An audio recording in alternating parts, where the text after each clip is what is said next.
and the UNSC approval of the Trump administration's larger plan? Could an international stabilization force then lead to meaningful change and reconstruction of Gaza?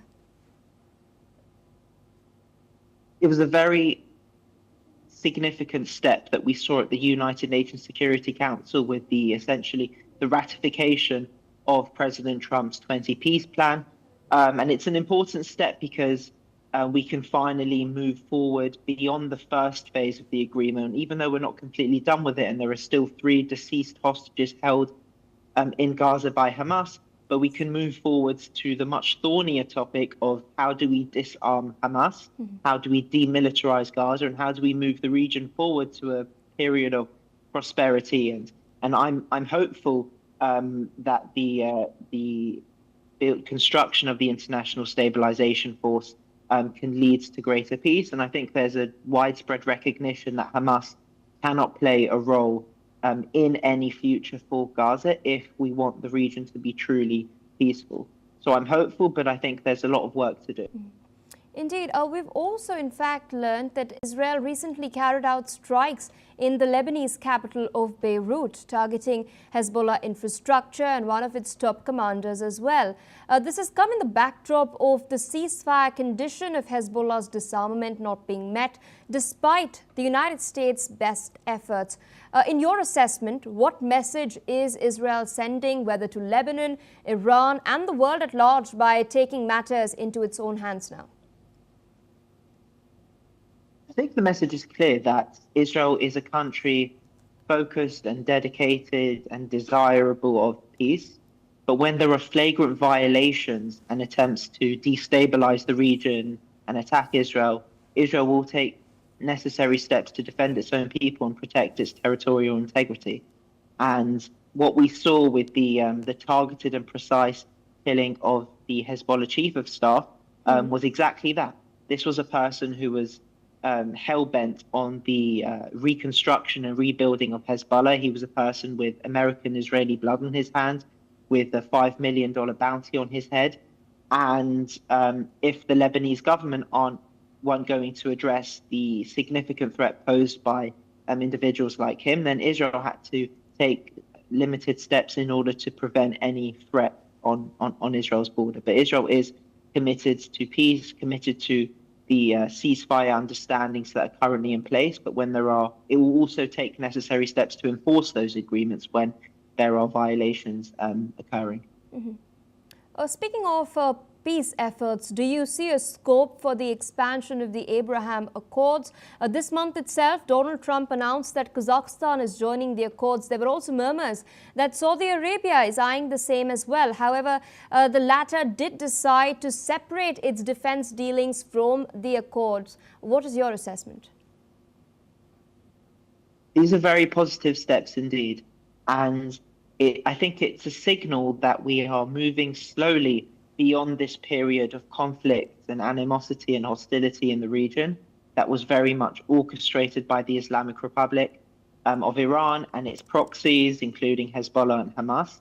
And I think now that Islamic Republic's proxy force has been defanged and the ring of fire that it erected around Israel has been pierced, we can move forward to a period where nations once again, like we saw on October the 6th, 2023, are beginning to talk about expanding the Abraham Accords, joining the Abraham Accords, and not just nations in the Middle East, as you rightly pointed out, nations beyond the Middle East that are buying into this vision of mutual collaboration, trade thing. These are very positive steps that will help create a much more positive Middle East for everyone. And coming back to Iran itself, we recently learned that Tehran has rejected the International Atomic Energy Agency's call to cooperate, grant its inspectors access to Iranian nuclear sites, and provide precise information about its stockpile of nuclear weapons-grade uranium. It went, in fact, so far as to threaten unspecified retaliatory actions as well. Is the Iranian government in any position to do so, as on one hand sanctions have adversely impacted its economy, and on the other the regime is facing pressure domestically as well? I think it's a sign of the Islamic Republic's misguided priorities and that it's continued to um, be very laser focused on reconstructing its nuclear weapons program, which was significantly scaled back following the Israeli Operation Rising Lion, followed by the US Operation Midnight Hammer in June. But it's, as you rightly point out, there are very significant domestic issues underway inside Iran that are not being addressed, and this nuclear weapons stuff is being prioritized. And domestic issues, I mean, there's a very debilitating water crisis currently enveloping much of Iran, where 20 of Iran's 31 provinces haven't seen any rainwater since March, where the country's president, Masoud Pezeshkian, has warned that Tehran, which is a megacity of around 10 million people, it's essentially on its knees. It's taking its last breaths, and it's on the verge of running out of water. Where one of the five major dams inside Tehran, which is called the Amir Kabir Dam and responsible for supplying much of the city's drinking water, is currently at 8% capacity.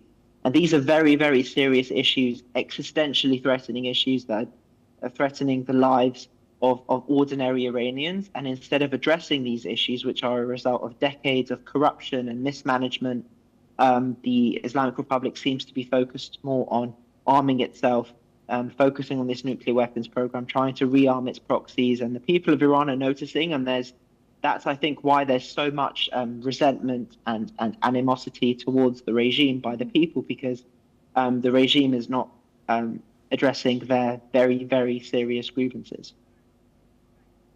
All right, with that, I'd like to thank you, Mr. Jonathan Harunoff, for taking out time, speaking to us on Focal Length today, of course, sharing your perspective and analysis. With that, viewers, it's a wrap on this episode of The Focal Length. For more international news and updates as well as perspectives, stay tuned on NewsX World.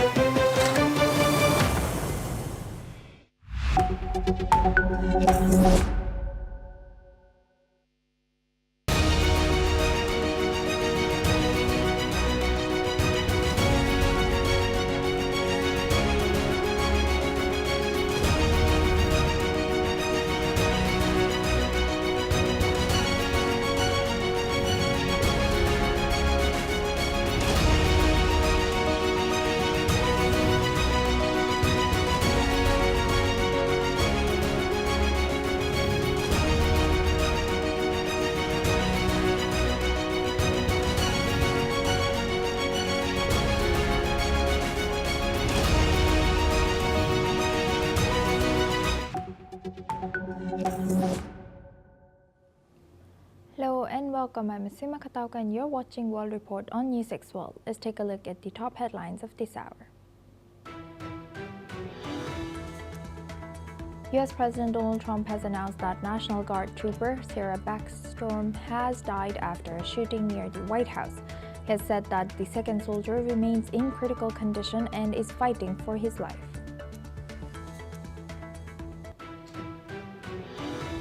US President Donald Trump has announced a sweeping set of immigration proposals. He vows to permanently pause migration from all third world countries and launch what he described as reverse migration to restore order in the United States. President Trump has stated that the United States will soon begin action on land to stop suspected Venezuelan drug traffickers. They will soon expand operations beyond maritime strikes amid rising tensions and increased U.S. military deployments in the region. Ukrainian President Volodymyr Zelensky has stated that Kyiv holds daily consultations with international partners to counter Russia's war. He has added that Ukrainian and U.S. delegations will meet again to advance frameworks for peace and security guarantees.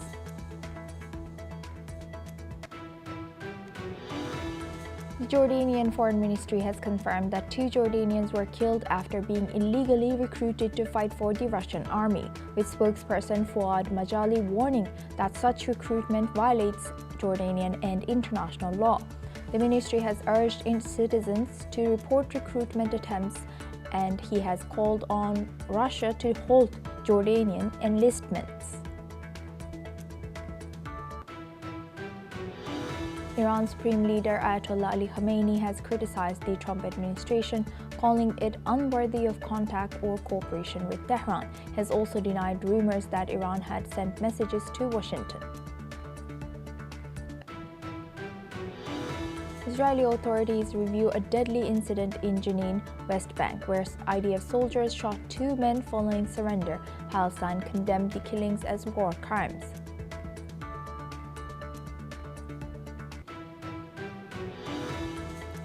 Hong Kong authorities report 79 people injured, including 12 firefighters, one seriously in a high-rise apartment complex fire in Tai Po. Rescue efforts are complete, but around 200 residents remain unaccounted for.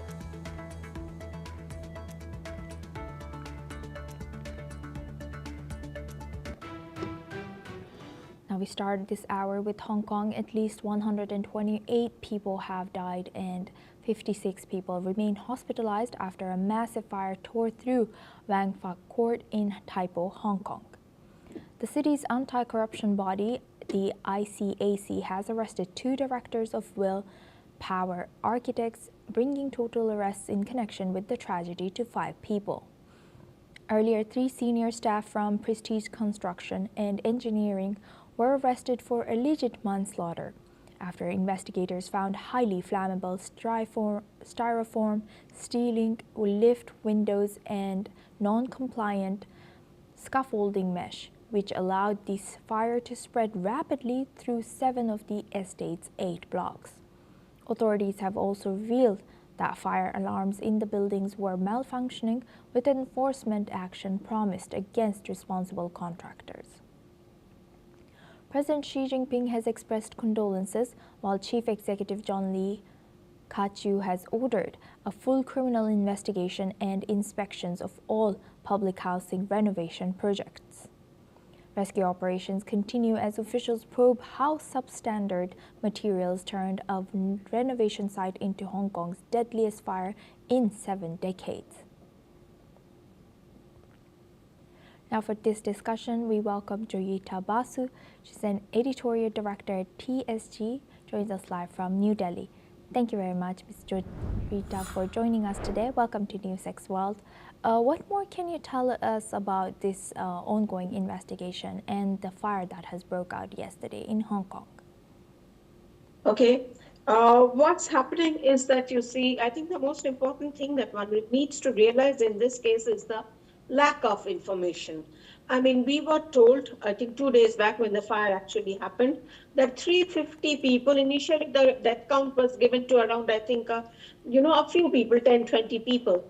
But we were told that 350 people were missing. And when you're talking about 350 people are missing and unaccounted for, the death count is sadly, it's a very sad incident, is bound to go up. And the problem that happens whenever it comes to China is that there's a complete opacity. There's a complete lack of information about what exactly is going on. Think of something like this, God forbid, in any other country.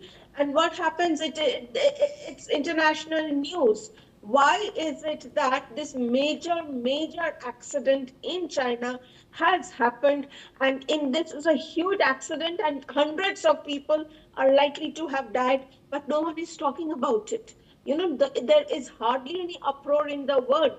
I mean, there's hardly any, a chatter on in terms of I would say, the kind of irresponsibility that has led to a situation like this. There is no demand to for any accountability. This reminds me of a very similar situation that took place sometime in 2022. It was, the fag end of COVID. COVID was almost over at that time. It was in Xinjiang province. There was another similar building fire that took place in the city of Urumqi, and there were primarily a lot of Uyghurs died in that fire.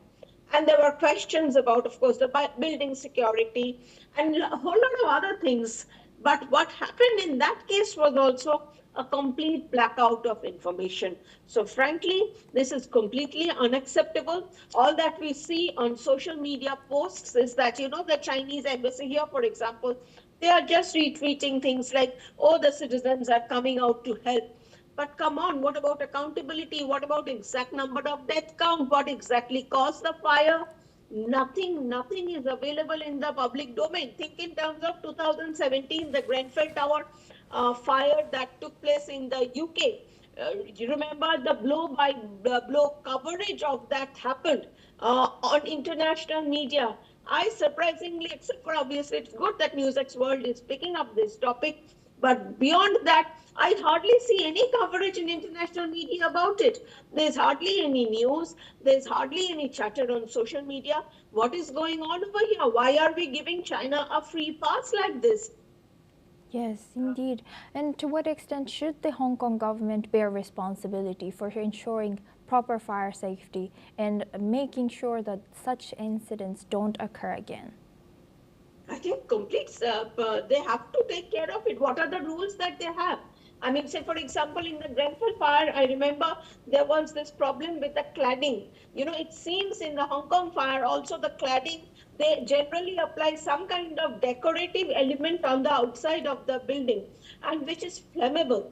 Even after, and that was what caused that was what actually that was where the fire started in the Grenfell case in the UK. So why is it that I would say municipal authorities have not learned a lesson from that particular incident, and why are they allowing some sort of that cladding that is there on the building surface? And also, we need to find out what are the fire safety rules that were there. And in India, in particular, we need to find out, whether buildings are there with such cladding, what kind of safety rules are there, what kind of adequate fire safety measures are there, whether this constant talk about, the Hong Kong fire was caused because the bamboo poles caught fire. There is some disputing of that claim, because they are saying no, that was not the cause, it was caused by the net.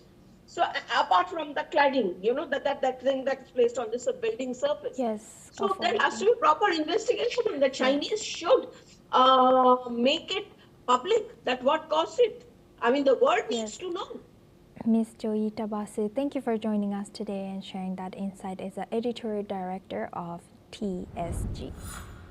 Now we move on to our next news. Anti-corruption investigators have carried out searches at the apartment of Andriy Yermak, the chief of staff to President Volodymyr Zelensky. The National Anti-Corruption Bureau and the Specialized Anti-Corruption Prosecutor's Office have confirmed the operation, saying that the searches were sanctioned and linked to an ongoing investigation. Authorities have not disclosed what the inquiry specifically concerns. The raid comes amid a major scandal in Ukraine's energy sector, where investigators recently uncovered a $100 million kickback scheme. The revelation has sparked public anger as the country continues to suffer from Russian attacks on its power grid. Yermak has considered Zelensky's most influential ally and said that he is fully cooperating, adding that investigators are facing no obstacles and have been given complete access to his apartment. Yermak has also been leading negotiations with the United States on revising President Donald Trump's 28-point proposal to end the war. Now for this discussion, we welcome Muhammad Osman. He's an international relations expert, joins us live from Cairo. Thank you very much, Muhammad, for joining us again. Good to see you.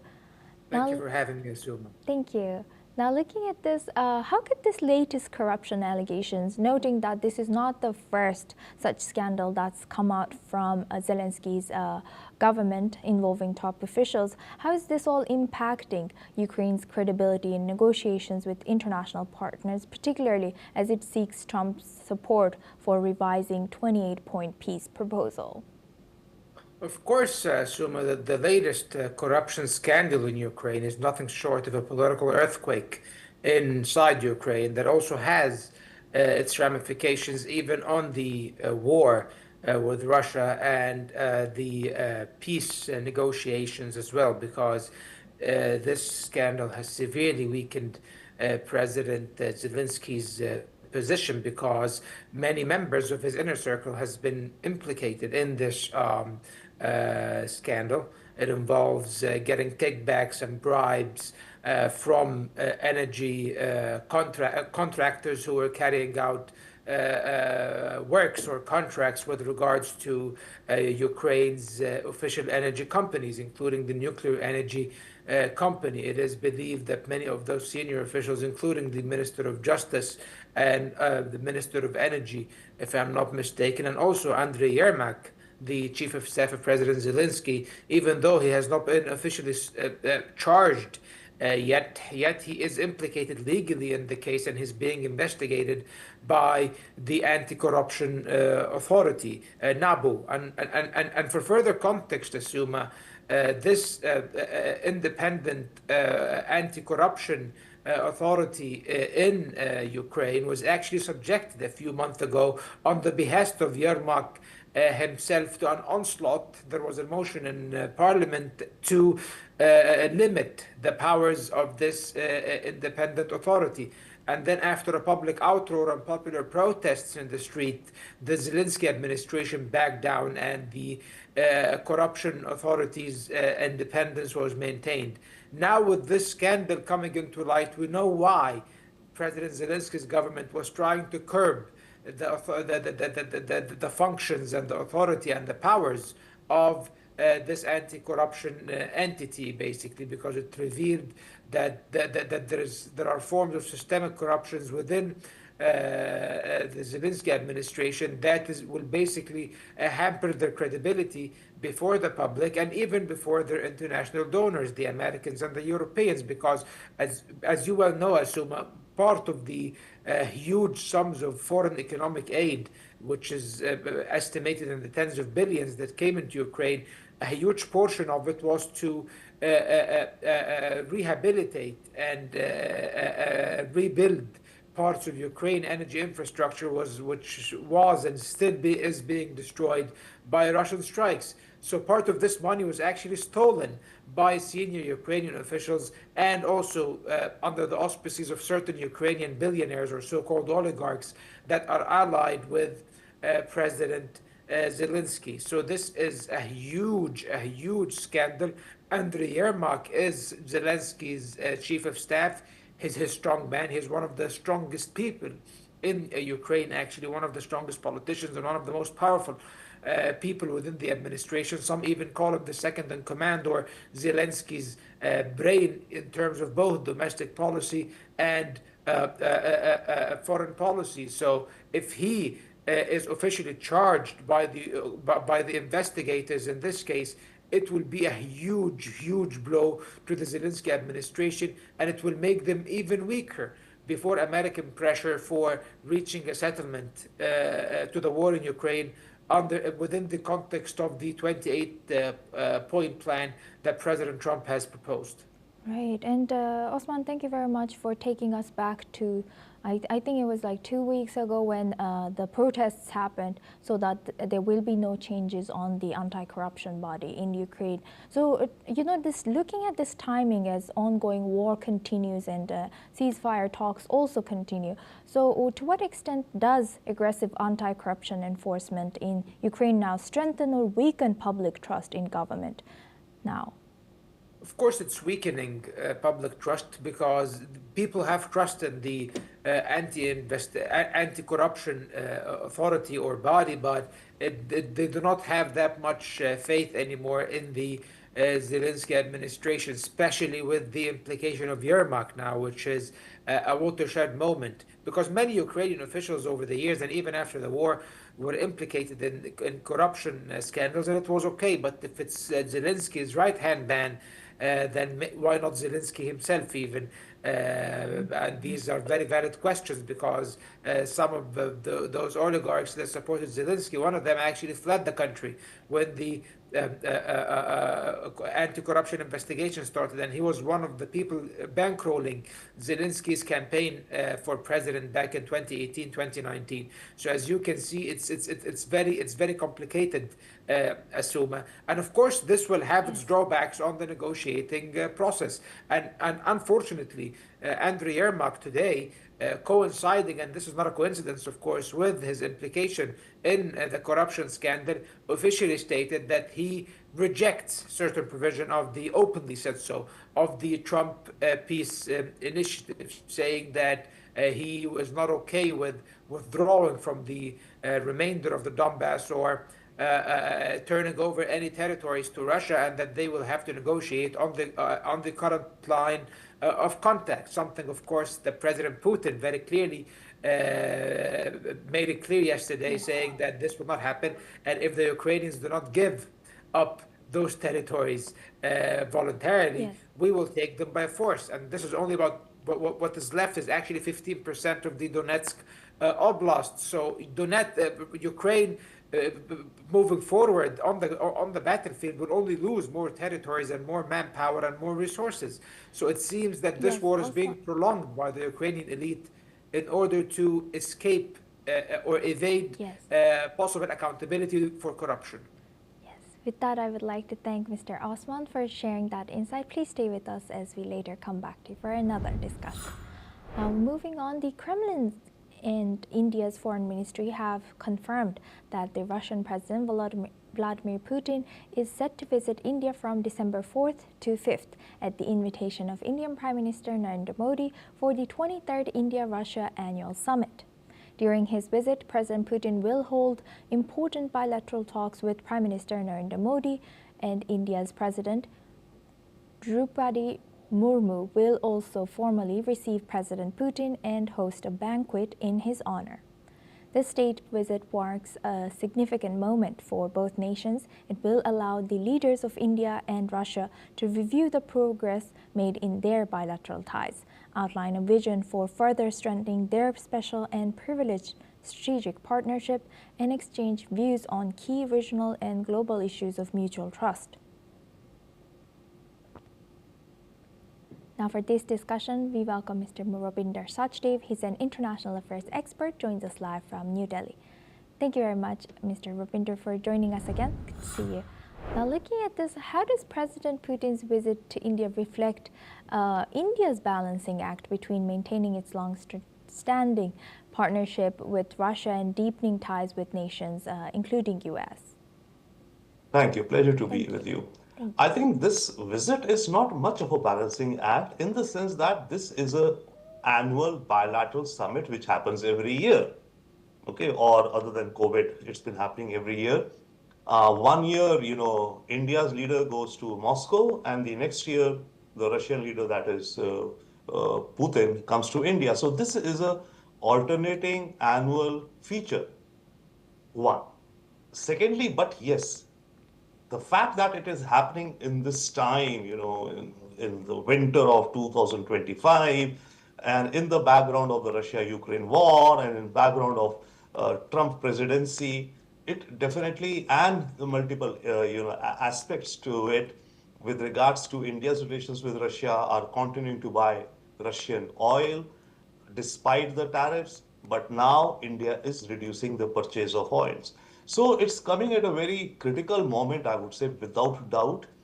And it is a very, very important summit. Yes.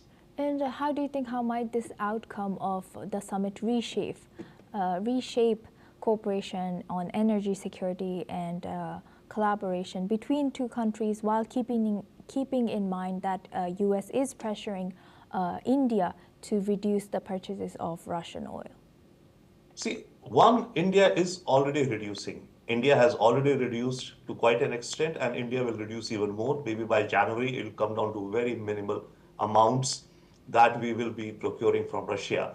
The fact is, on the crude purchases, it was the tariffs, which India was, going along with. We were ready to face it. We were sacrificing, right?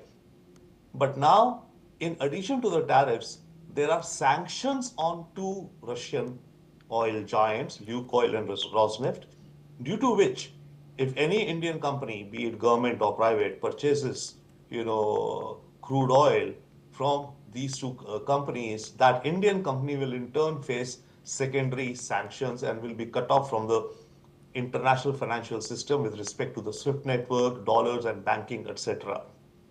So looking at that, Indian companies, be it private sector or the government, are having to take a rational, logical, economic decision, and they are reducing to buy oil from Russia. Now, that is something which obviously I think Putin and Russia very well understand that why is India now reducing the procurement of crude oil? They also, as a good friend, do not want India to get hurt, right? Now, so that aside, what Yes. this meeting will generate and create, I think, is an urgency of rapidly spreading and deepening, widening of India-Russia relations. There are many other spheres other than only crude oil in which Russia, India are already collaborating, but a lot more has to be done. Okay, for example, in defense, yes, we are going in perhaps for S-400 air defense systems. We are going to be having further talks, exploration right now, maybe regarding the Sukhoi 57 fighter jet multi-role aircrafts.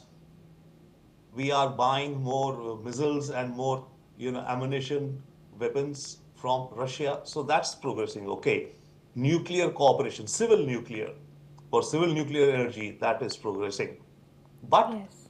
our bilateral relations have to go much wider. Traditionally, it has been, government to government business between Russia and India. You know, Yes. sorry, oil, defense, nuclear. These have been the three main. So India needs to widen and Russia needs to widen our engagements for two reasons. One, the longer this war goes on, or the less Russia-India relations are stronger, the more Russia will have to be leaning on China. And Russia itself does not want to be leaning on China over much. However, at this point of time, definitely yes, they do have, very deep trade, economic, technology partnerships with China.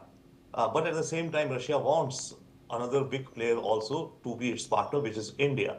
Similarly, for us, we want to be deeper and wider with Yes. Russia for our bilateral relations, as Yes. well as looking at China in the background. We don't want Russia going too close to China.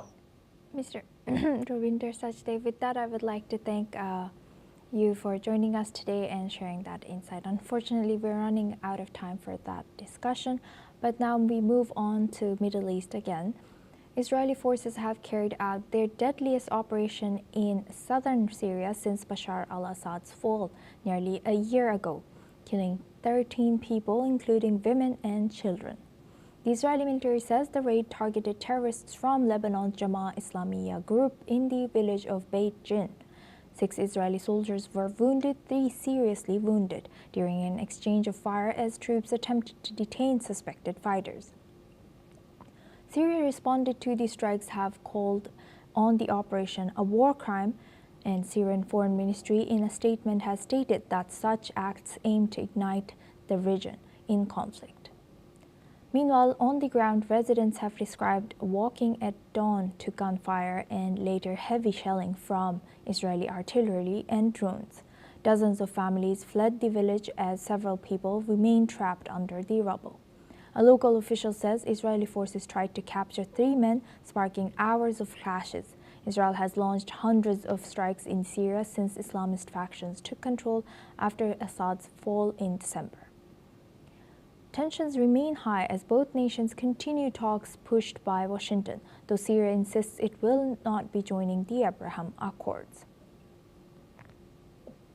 Now for this discussion, we welcome back Mohammed Osman. He's an international relations expert, joins us live from Cairo. Thank you very much, Mr. Mohammed, for staying with us.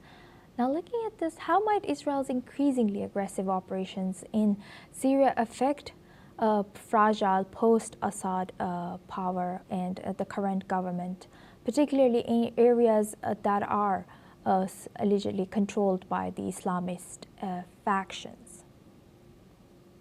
Well, what we have witnessed in Syria today, of course, is not an isolated incident. It comes within a very long trend of Israeli violations of Syrian sovereignty that even precede the fall of the Assad regime and the rise of this new Islamist governmental regime in Syria. Israel has carried out numerous airstrikes against Syria during the years of Assad.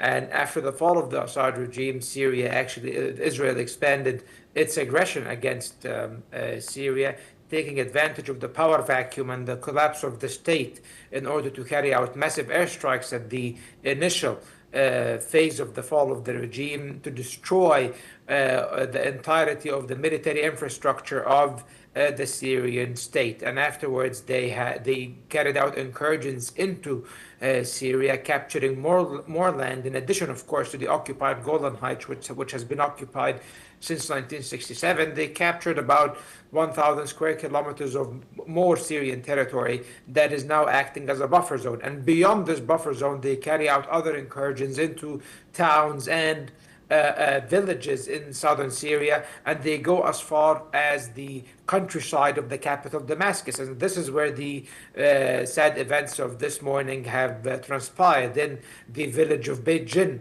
in the Damascus countryside. However, this time the people just grew tired of Israel's incessant violations, because they always enter into these villages, raid them, and arrest people. This time the people in the village decided to resist the Israeli onslaught, and they actually carried out an ambush, destroying one of Israel's military armored vehicles and injuring about 6 Israeli officers and soldiers.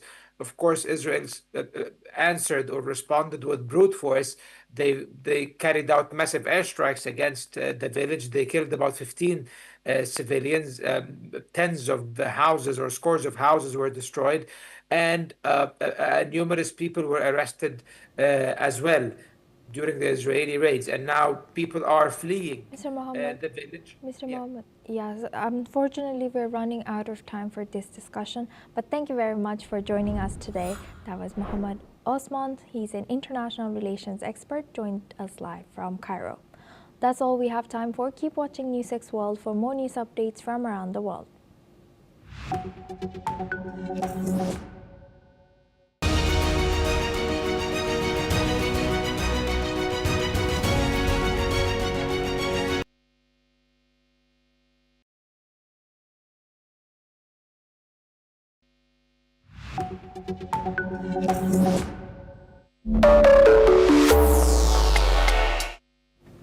Hello and welcome. I'm Kriti Mehta and you're watching Deep Dive. Now, UK's financial future is in focus once again. Chancellor Rachel Reeves unveiled the Labour government's highly anticipated budget. The headline: sweeping tax hikes aimed at raising £26 billion by 2030. But the timing couldn't be more crucial.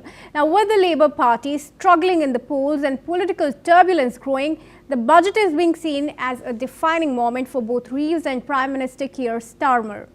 This is no ordinary fiscal adjustment. This is a statement of priorities. Now, as Reeves set out her plans, she announced tax rises aimed squarely at the country's wealthiest, while attempting to balance the books without returning to austerity. But the question remains, will this fiscal overhaul prove a boon for the middle class, or will it spark another wave of discontent? Let's break down what exactly is in this package. The headline reforms include freezing income tax thresholds, which means that millions of taxpayers will effectively face higher taxes as inflation pushes their income higher. This move alone is expected to raise significant funds, but it's not the only change. The freezing of income tax and national insurance thresholds until 2031 could drag more individuals into the higher tax bands. Now, this is likely to affect the middle income earners the hardest, as their wages rise with inflation, pushing them into paying more despite no change in tax rates. A new annual charge on high-end property owners is also set to bring in substantial revenue. Homes valued over £2 million will incur an additional tax ranging from £2,500 to £7,500 depending on the value of the property. There's also a 3p per mile tax on electric cars, a decision that's bound to spark backlash from green groups and owners of electric vehicles who have been encouraged previously by the government to go green. Plug-in hybrids will face a lower 1.5p tax. Additionally, the government is increasing taxes on online gambling, raising the duty from 15% to 25%, likely aiming to curb the explosive growth in the sector and generate new revenues for public services. And for high earners, the tax-free limits on pension savings will be reduced to £2,000 for salary sacrifice schemes, a move that could impact business owners and high earners looking to shelter their income from tax. So why these measures? Chancellor Reeves insists that these reforms are necessary to fund public services, reduce the deficit and stabilize government borrowing. The Treasury projects a fall in borrowing over the next several years, with a forecast surplus by 2030 to 31, signaling a fiscal discipline and an end to the austerity measures that have plagued the UK in recent years. Now, with a clear focus on tackling debt, the budget outlines that borrowing will fall from €138 billion in 2025-26 to €67.2 billion by 2031. The Chancellor has positioned these reforms as a key strategy for fiscal sustainability and to prevent a return to austerity. But there's more to it. Reeves is also scrapping the two-child benefit cap, which will benefit many low-income families, while other measures like a freeze on prescription charges and rail fares are designed to give immediate relief to struggling households. Yet critics argue that the burden of these reforms will fall disproportionately on the middle class, which already faces a heavy cost of living. Is this truly the right strategy for economic recovery, or is it a band-aid solution that will only squeeze the majority? Is a question that's being raised by many. The response from the public has been mixed, with the middle class standing at the heart of the debate. For many, the tax freeze on tax thresholds could mean a subtle but significant increase in their tax burden. Imagine this: you're a teacher, a small business owner, or a civil servant, and your wages are rising with inflation. But because the tax bands are frozen, more of your income gets taxed at higher rates, pushing you into the next bracket, leaving you with less disposable income. Middle-income earners, already struggling with rising living costs, are bearing the brunt of this policy. Many in this group were hoping for a break from austerity, a sign that their concerns about the rising cost of living would be addressed without a tax hike. But it seems now that these voters are being asked to contribute more to the pot without significantly help from their own pockets. Now, for the rich, the reaction has been more predictable. Why? Tax increases on property and savings, particularly those with assets in the multi-million pound range, are drawing ire from high net worth individuals as well. Already, there are signs that the ultra-wealthy are contemplating leaving the United Kingdom for friendlier tax jurisdiction. Billionaires like steel magnate Lakshmi Mittal have reportedly moved their tax residence abroad, following in the footsteps of other high-profile figures such as Revolt founder Nick Staronsky. Now, many in this bracket argue that these tax hikes are unsustainable for the UK's competitive edge, with some entrepreneurs voicing concerns over the impact on their ability to invest and grow their businesses. But as Martin Ott, the CEO of the tax platform TaxFix, pointed out, those with wealth should consider their social responsibilities to stay and contribute to the country's growth. But as the ultra-wealthy seek out tax havens, the government must ask, how much is too much? How many entrepreneurs can the country afford to lose? Now, the political fallout from the budget is already unfolding. The Conservative opposition is up in arms, calling the tax hikes a broken promise and demanding Chancellor Reeves resign. They point to last year's tax increases and the promise that this would be a one-off, not the beginning of a cycle of continuous tax hikes. Conservative leader Kemi Badenoch called this a total humiliation for Reeves, accusing her of betraying the British people's trust. Listen in.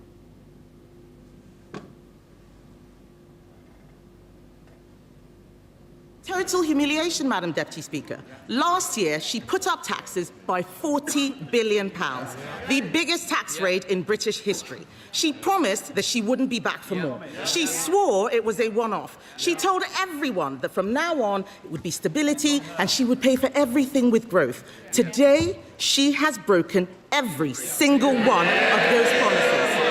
If she had any decency, she would resign. She has chosen to put up tax after tax after tax, taxes on workers, taxes on savers, taxes on pensioners, taxes on investors, taxes on homes, holidays, cars, I think even milkshakes, taxes on anyone doing the right thing.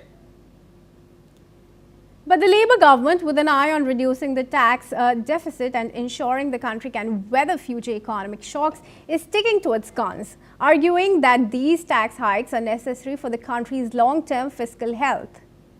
The debate over the 2025 budget is far from over, but what's clear is that the tax reforms are a pivotal moment for both the United Kingdom economy and the political landscape. Joining us on this discussion now is our guest, Vicky Price, who is a British economist and a former joint head of the United Kingdom's Government Economic Service, joins us live from London. I extend you a very warm welcome, Ms. Price, for joining us here at NewsX World. And now I straight want to take the first question with you. Now, given the recent tax hikes proposed by Chancellor Rachel Reeves, how do you assess the balance between raising revenue and stimulating economic growth? In this particular budget, she didn't really do very much to stimulate growth. She's just transferring some money from the taxpayers to pay for the welfare bill, which of course is increasing anyway because of higher inflation and higher demands, but also to fund the removal of the two-child benefit cap. What she had done, though, before, I think it's worth bearing in mind that a year ago, and I think that was also mentioned at the dispatches that you had a second ago, she had actually said she wasn't going to come back for more, but she had invested quite significantly in the country's infrastructure and in other areas by deciding to go out and borrow for investment, separating what was going to be spent on current spending, where that was supposed to be covered by taxation, and what was going to be borrowed and therefore used for enhancing growth in the economy. So that had, in a way, been done and signed up for. So this budget didn't really go down that route any further because, of course, it had already required a huge amount of borrowing to be able to even follow the pledge of investing into the country's infrastructure and helping growth. So this budget is not like that at all. None of the measures that have been introduced really have any direct impact on growth. And the Office for Budget Responsibility, which looked at it, is saying that none of the measures, and there were, I think, 88 measures, passed the test of improving productivity and growth, and therefore they have discounted them from that point of view.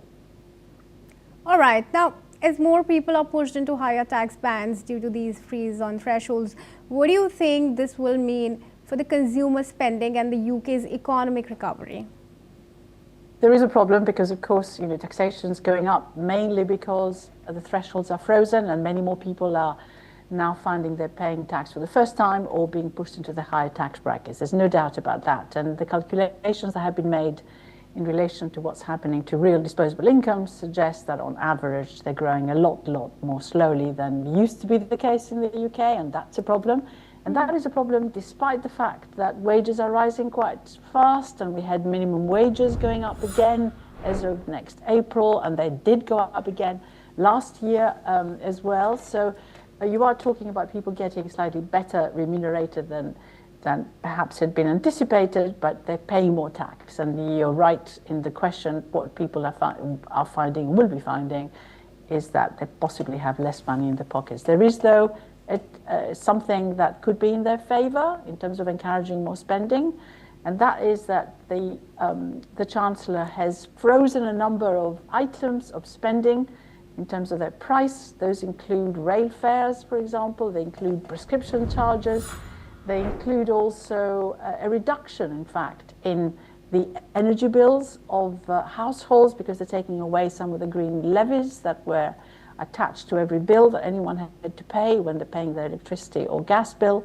And those should help bring inflation down faster than would otherwise be the case, and that may well encourage the Bank of England to lower interest rates faster as well. And that is one way of stimulating growth. And I think that's what she's counting on, that she may get that growth to happen that way, and therefore the consumers will feel more confident about going out and spending. Now, Ms. Price, many have also raised concerns that the middle class will bear the brunt of these tax reforms, especially with the freeze on income tax thresholds. Now, do you think this could lead to increased public discontent against the British government and Rachel Reeves herself? It will be interesting to see how the polling goes, because the Labour Party has not been particularly popular since their election, basically. And there has been discontent, but there's also been discontent within the party itself. So it will be interesting to see how all that develops. But there are some calculations that suggest that for those earning below £35,000 a year, those measures, in fact, leave them worse off than would have been the case if the Chancellor had done what had been anticipated she was going to do anyway, the neater way of raising taxes, which would have been increasing the rate of income tax. So that we have to wait and see how the balance really falls, and which bit of the economy is particularly badly affected. There is an attempted redistribution from the more wealthy to those particularly with children who have suffered recently because of the caps in benefits. And that will help. Loads and loads of children, hundreds of thousands will come out of poverty, and it should have a beneficial effect, not just short term, but also long term. So we need to probably wait and see how that impact comes through. But even that particular measure, which is taking the cap off for when you have just 2 children, if you have more, then that cap used to exist, now it's going to go away, was actually a popular measure. Not taking it off, but actually imposing the cap was popular in the country. And it's interesting, will be interesting to see how the population reacts to that overall. All right, sure. But now, as the former head of the UK Government Economic Service, how do you also view the government's strategy of taxing the wealthiest, especially with the proposed property and saving taxes? Is it fair, or could it drive capital out of the country? It could change the behavior. I mean, the interesting thing about the fact that the Chancellor has gone for loads and loads of different measures, targeting, indeed, as you rightly say, people with big houses, expensive houses, also targeting people who do salary sacrifices and put the money into pensions, and everyone pays a little bit less tax as a result, particularly the employer in that instance, and increasing, of course, gaming duties and so on, which of course are paid by everyone, not just the certainly not confined to the rich in this particular case. But overall, taxing more dividends as well, taxing savings harder, taxing also rental property. All these things can lead to behavioral change. People may leave the country, they may decide not to invest in homes, they may decide not to invest in companies because the dividends now that they get are going to be taxed more heavily. All sorts of behavioral sort of decisions could be made, which indeed could affect how much revenue you raise from those. But the reality is that a lot of those taxes are meant to happen a lot later. In particular, the mansion tax is not actually going to be collecting very much if it actually becomes implemented, because it's not meant to happen until 2028. And that will only raise about 400 to 500 million, actually less than 500 a year. So you wonder why you should be going through all this and perhaps causing a behavioral change when in fact what you're going to be collecting isn't going to be that significant anyway. So we'll see what happens to all those. They're coming later, and some of those may simply not get implemented. All right. Well, with that, I thank you, Ms. Price, for joining us here at NewsX World and giving us your perspective. Viewers, that's a wrap on this episode of NewsX World's Deep Dive. Stay tuned to NewsX World for more international news updates from across the world.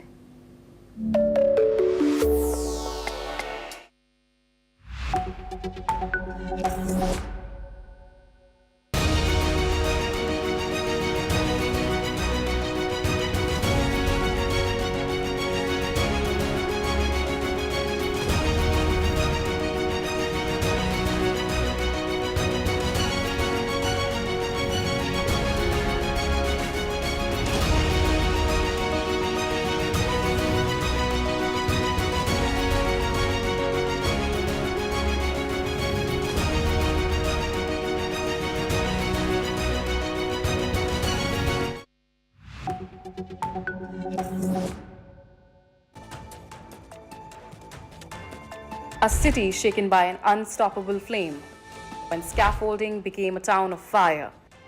Lives lost in minutes, grief lasting years. A blaze that exposed deadly negligence, Hong Kong's darkest night in decades. Hello, you're watching another episode of Explained with me, Asuma Kataoka.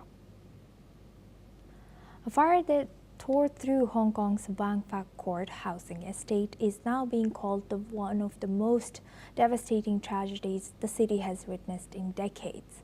Hong Kong Secretary for Security Chris Tang has confirmed that what began as a routine day for nearly 4,800 residents turned into a catastrophe that has claimed lives of 128 lives, with dozens still missing and left many more injured, displaced, as well as traumatized. As smoke poured from 7 high-rise towers, the city watched in horror, not only at the sheer scale of destruction, but at how quickly the flames consumed the buildings, giving many residents no time to escape. In the first few minutes, residents looked out of their windows to find their buildings swallowed in flames. The fire had climbed dozens of floors in mere moments. Investigators would later discover why. The renovation materials used on the building, including styrofoam, foam boards, plastic sheeting, and waterproof canvas, behaved like fuel. They did not just burn, they accelerated the flames, turning scaffolding into a vertical highway of fire. Styrofoam, a petroleum-based plastic made from polystyrene, is lightweight, full of air pockets, and known to ignite at relatively low temperatures. When it burns, it produces thick black smoke and toxic fumes like carbon monoxide. Many parts of the world, including the European Union, it's used in food packaging and is banned. Yet here, in a densely populated residential building, under renovation, styrofoam had been used to seal windows and protect them from dust. Those very protections trapped heat, blocked ventilation, and created a deadly chimney effect when the fire erupted.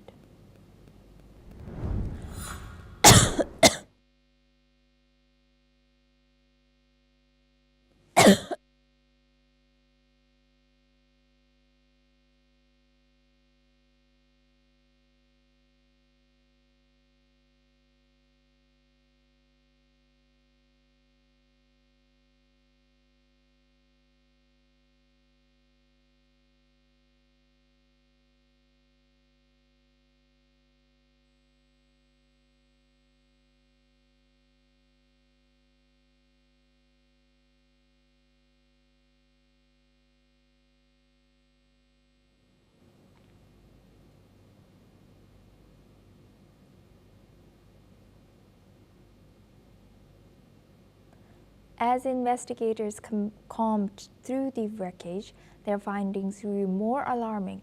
In an unaffected tower, firefighters found ventilation windows sealed with foam boards, the same flammable material seen burning ferociously during the blaze. According to Chris Tang, this foam burned far more fiercely than any standard compliant material should. Firefighters also noted that the exterior protective netting and plastic coverings on the scaffolding behaved like the accelerants. 3 high-ranking officials from the renovation firm, Prestige Construction, and engineering company Limited have since been arrested for suspected manslaughter. Authorities believe the company failed in its most basic duty to ensure the safety of the building and the people living inside it. Senior police officer Aileen Chung stated that they have reason to believe gross negligence was involved. While the investigations deepens, the human tragedy continues to unfold. Wang Fat Court houses nearly 4,800 residents, many of them elderly. Of its 8 towers, several are home to seniors who live alone or rely heavily on caregivers. When the fire began, many of these residents were sleeping, or for For others, limited mobility made escape nearly impossible. Once smoke entered the corridors, darkness followed, thick, choking clouds that robbed people of sight and air within seconds. Stories of loss echo through the temporary shelters, where families have gathered, clinging to hope, clinging to memory. There are glimpses of bravery amidst the devastation. Firefighters pushed themselves to their limits, navigating collapsing staircases and blistering heat, trying to reach those trapped on the upper floors. In one miracle rescue, they pulled an elderly man alive from the 31st floor, hours after the fire had turned the building into a hollowed shell. Volunteers rescued dozens of pets, cats, dogs, even tortoises, carrying them out with oxygen masks and makeshift carriers. But for many, rescue came too late. Let's listen into what a few officials from the fire department have shared. Our firefighting operation is almost complete. Despite that, we are still carrying out firefighting operation to 4 individual units, and damping down to various units of the 7 blocks are still in progress. So as to prevent the debris and embers from flaring up. What's next is the search and rescue operation. We will conduct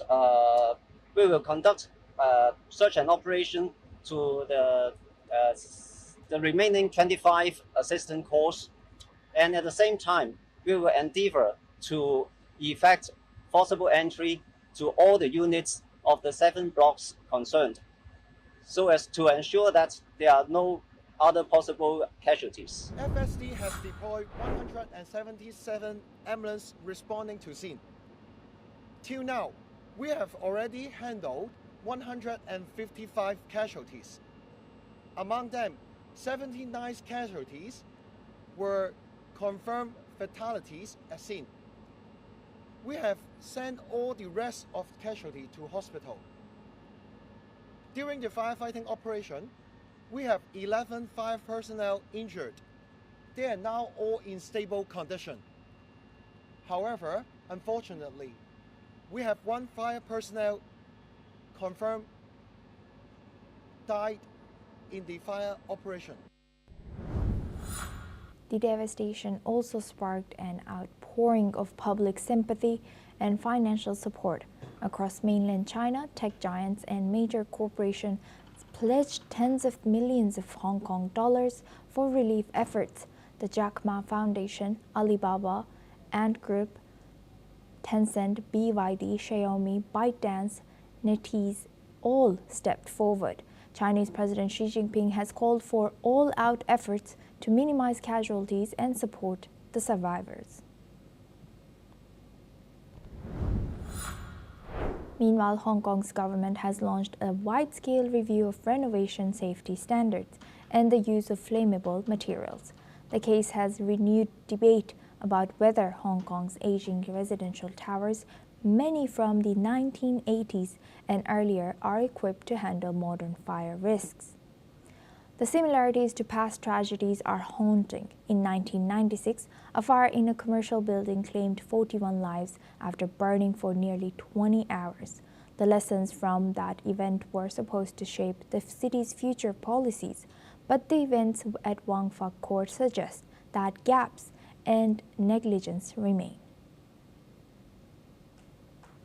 As the days pass, the recordings of frantic residents calling emergency lines resurface online. Videos show flames climbing the building's exterior like a torrent of light. People can be heard screaming from upper floors, some using flashlights to signal for help. Families now replay these clips not for information but for closure, to believe, finally, that everything possible was done.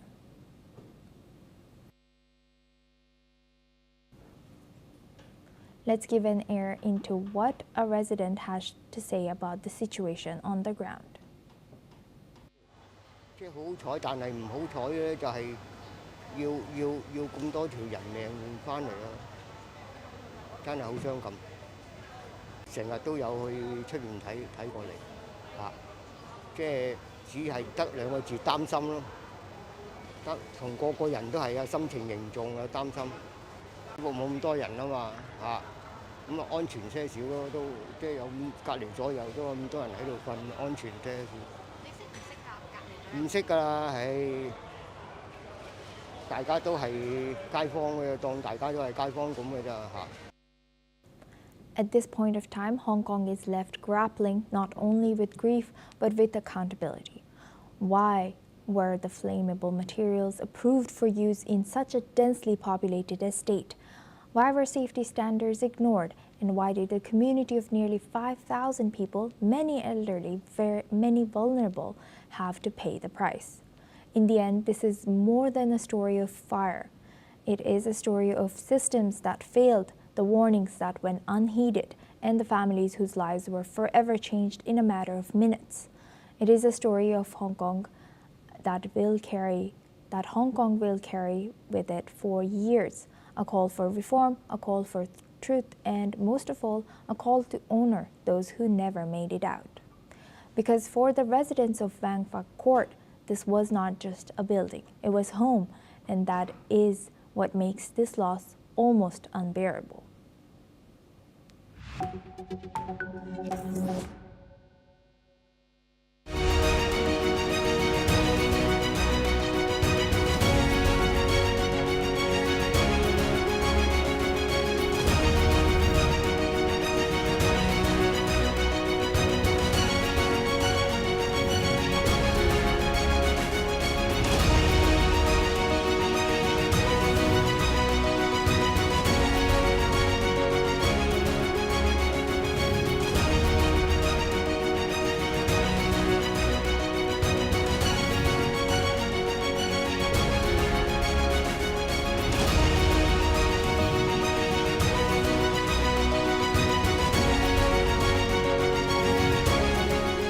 In the midst of this, life persists.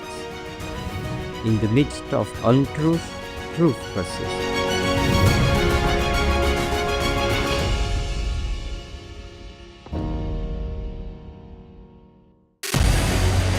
What we can do as the Interparliamentary Union to strengthen democracy, to promote human rights, to ensure that humanitarian law is respected.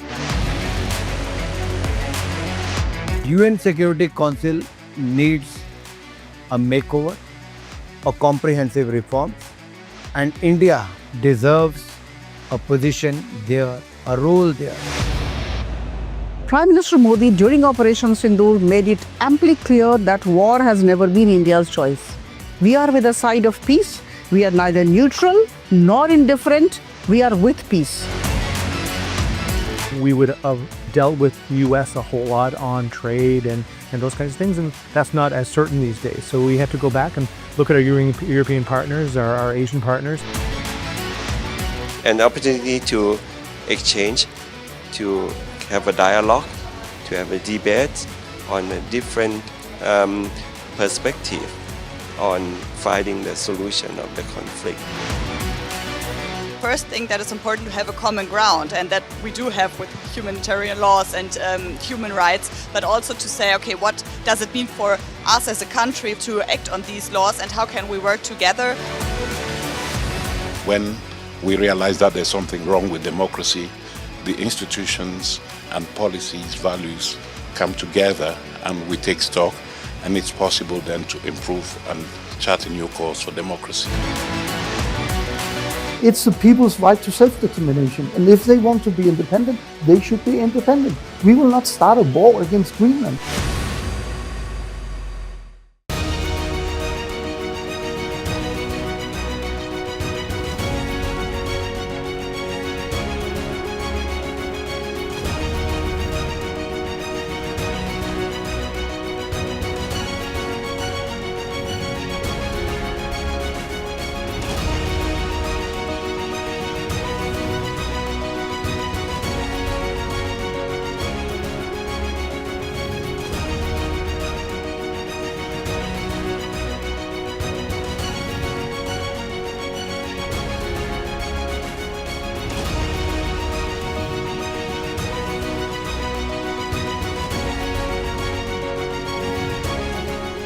in the midst of this, life persists. In the midst of untruth, truth persists.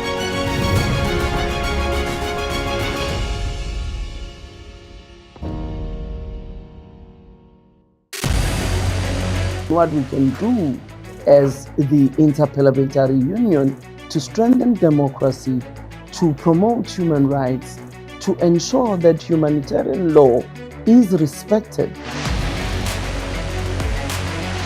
UN Security Council needs a makeover, a comprehensive reform, and India deserves a position there, a role there.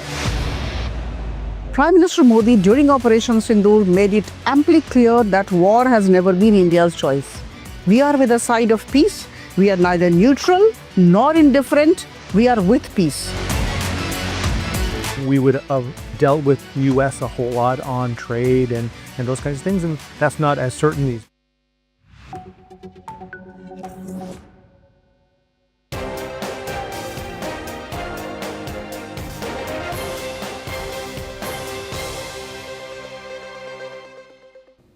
Hello and welcome. I'm Kriti Mehta and you're watching the NewsX Eurozone. Let's take a check of the headlines this hour. Anti-corruption investigators raid Zelensky's chief of staff Yermak. He confirms Ukraine's anti-corruption agencies searched his home, says he is fully cooperating with investigators. Kremlin says Russia wants to try to move towards peace in Ukraine despite its belief that Ukrainian President Zelensky is illegitimate. US provides Russia with details of peace plan agreed on with Ukraine. Ukrainian President Zelensky says Kyiv holds daily consultations with international partners to counter Russia's war. He adds Ukrainian and US delegations will meet again to advance frameworks for peace and security guarantees. Belgium Prime Minister De Wever says using frozen Russian assets could derail Ukraine peace deal. European Union leaders failed to secure Belgium's backing at the last summit. PM warns of potential Russian retaliation and financial claims. Hungarian Prime Minister Viktor Orban says he is going to meet the Russian President Vladimir Putin Friday in Moscow for energy talks. Hungary, which is the Kremlin's closest ally in the European Union, still depends heavily on Russian gas and oil imports.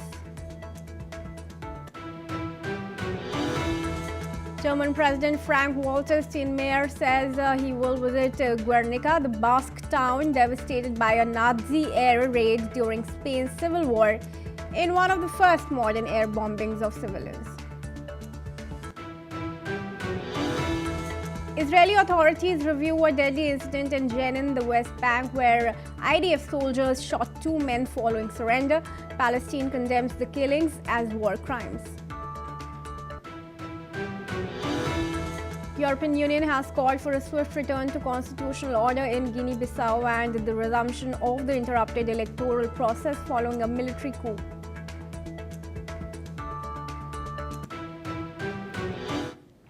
And viewers, let's move on to the top focus story this hour. Ukraine's National Anti-Corruption Bureau is conducting searches at the premises linked to President Zelensky's chief of staff, Andriy Yermak, as part of a major corruption investigation involving the state nuclear power company. Yermak is a powerful figure in Ukraine and is also a key participant in peace talks with the United States. Meanwhile, Chief of Staff Andriy Yermak says that he is fully cooperating with the investigators searching his home. The National Anti-Corruption Bureau of Ukraine and the Specialized Anti-Corruption Prosecutor's Office are Ukrainian anti-corruption watchdogs, and they are behind a major investigation into a $100 million energy sector corruption scandal involving top Ukrainian officials. 8 suspects have been charged in what is amounting to the most extensive corruption investigation since the beginning of Russia's full-scale invasion in early 2022. The investigation by the Anti-Corruption Bureau alleges that the ringleader and mastermind of the corruption scheme is businessman Timur Mendik, a former business partner of Ukraine's President Volodymyr Zelensky. And now joining us live on this bulletin into the discussion is Gilbert Doctorow, who's a Russia affairs expert, joining us live from Brussels. Extend you a very warm welcome, Mr. Doctorow, once again on NewsX World. How do you think the investigation is going to proceed against Yermak? He says he's cooperating, but also take us through some of the charges against him and the proceedings that are likely to follow. Well, let us not be naive. The investigation of Yermak is a very political act, and we can be almost certain that it is enabled by the Trump administration. It is the Americans who saved that very body, the anti-corruption body, from being gutted by Mr. Zelensky. Yes, there were popular demonstrations against it, and yes, Mr. Zelensky had back away. And there were calls in the past week for investigation of Yermak in the Ukrainian parliament, the Verkhovna Rada. But behind it all is the United States. And as I said, they gave support to protect that body, and it is very convenient that Yermak is now being investigated, and we can be certain that he will be nailed. And if he is nailed, then Zelensky goes with him. So I think that the tenure of Mr. Zelensky and his whole bunch around him, tenure in office, is a matter of days now, not months. Now, the scandal has also taken down two of Zelensky's ministers and also embroiled a former business associate of his. Do you think it's really going to weaken Zelensky's cause? It won't weaken it, it destroys him. I don't believe he'll be in office because there was such a loud cry over the corruption scandal when these two ministers were relieved of their duties for skimming this $100 million in the energy sector. And that is nothing, that is child's play compared to what they are now going to find as they proceed to investigate Yermak. All right, Mr. Doctorow, I request you to stay on with us as we move on to our next story. Now, viewers, the Kremlin has said that Russia still wants to move toward a peace process in Ukraine, even though it continues to view President Zelensky as illegitimate. Moscow also confirmed that the United States has now provided the key details of its refined peace plan, agreed in consultations with Ukraine and Geneva. Kremlin spokesperson Dmitry Peskov says that those details will be discussed in Moscow next week, and President Putin has previously suggested the updated American plan could form a basis for negotiations. But on the ground, the fighting is still continuing. Ukraine's military says that it carried out a series of overnight strikes, including an attack on Russia's Saratov oil refinery, part of what Kyiv calls efforts to reduce Russia's military economic capacity. Ukrainian forces also reported hitting a drone storage site at the Saki airfield and several other military facilities. And let's bring back Mr. Doctorow into the discussion.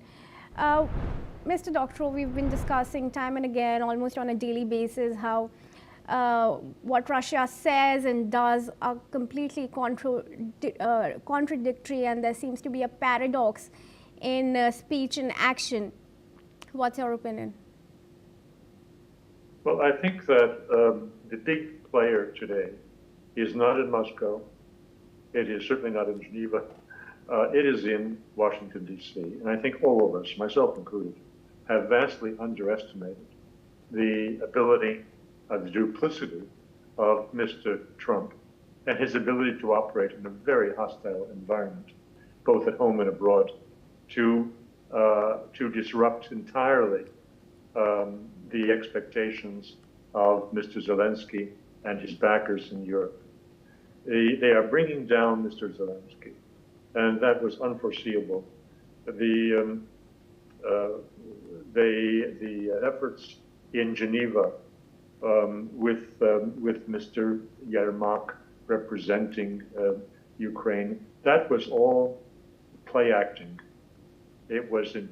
When Mr. Trump said on the airplane, I was going down to Miami for the weekend of Thanksgiving, that the end is in sight. The Russians will take all of Donetsk in a matter of weeks or months.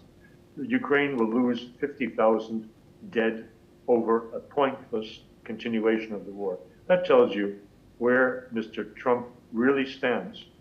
And then you hear about this investigation into Yermak. It is clear as day. We are witnessing the last days of this war. And very likely there'll be, when Mr. Zelensky is removed, there'll be a Ukrainian capitulation.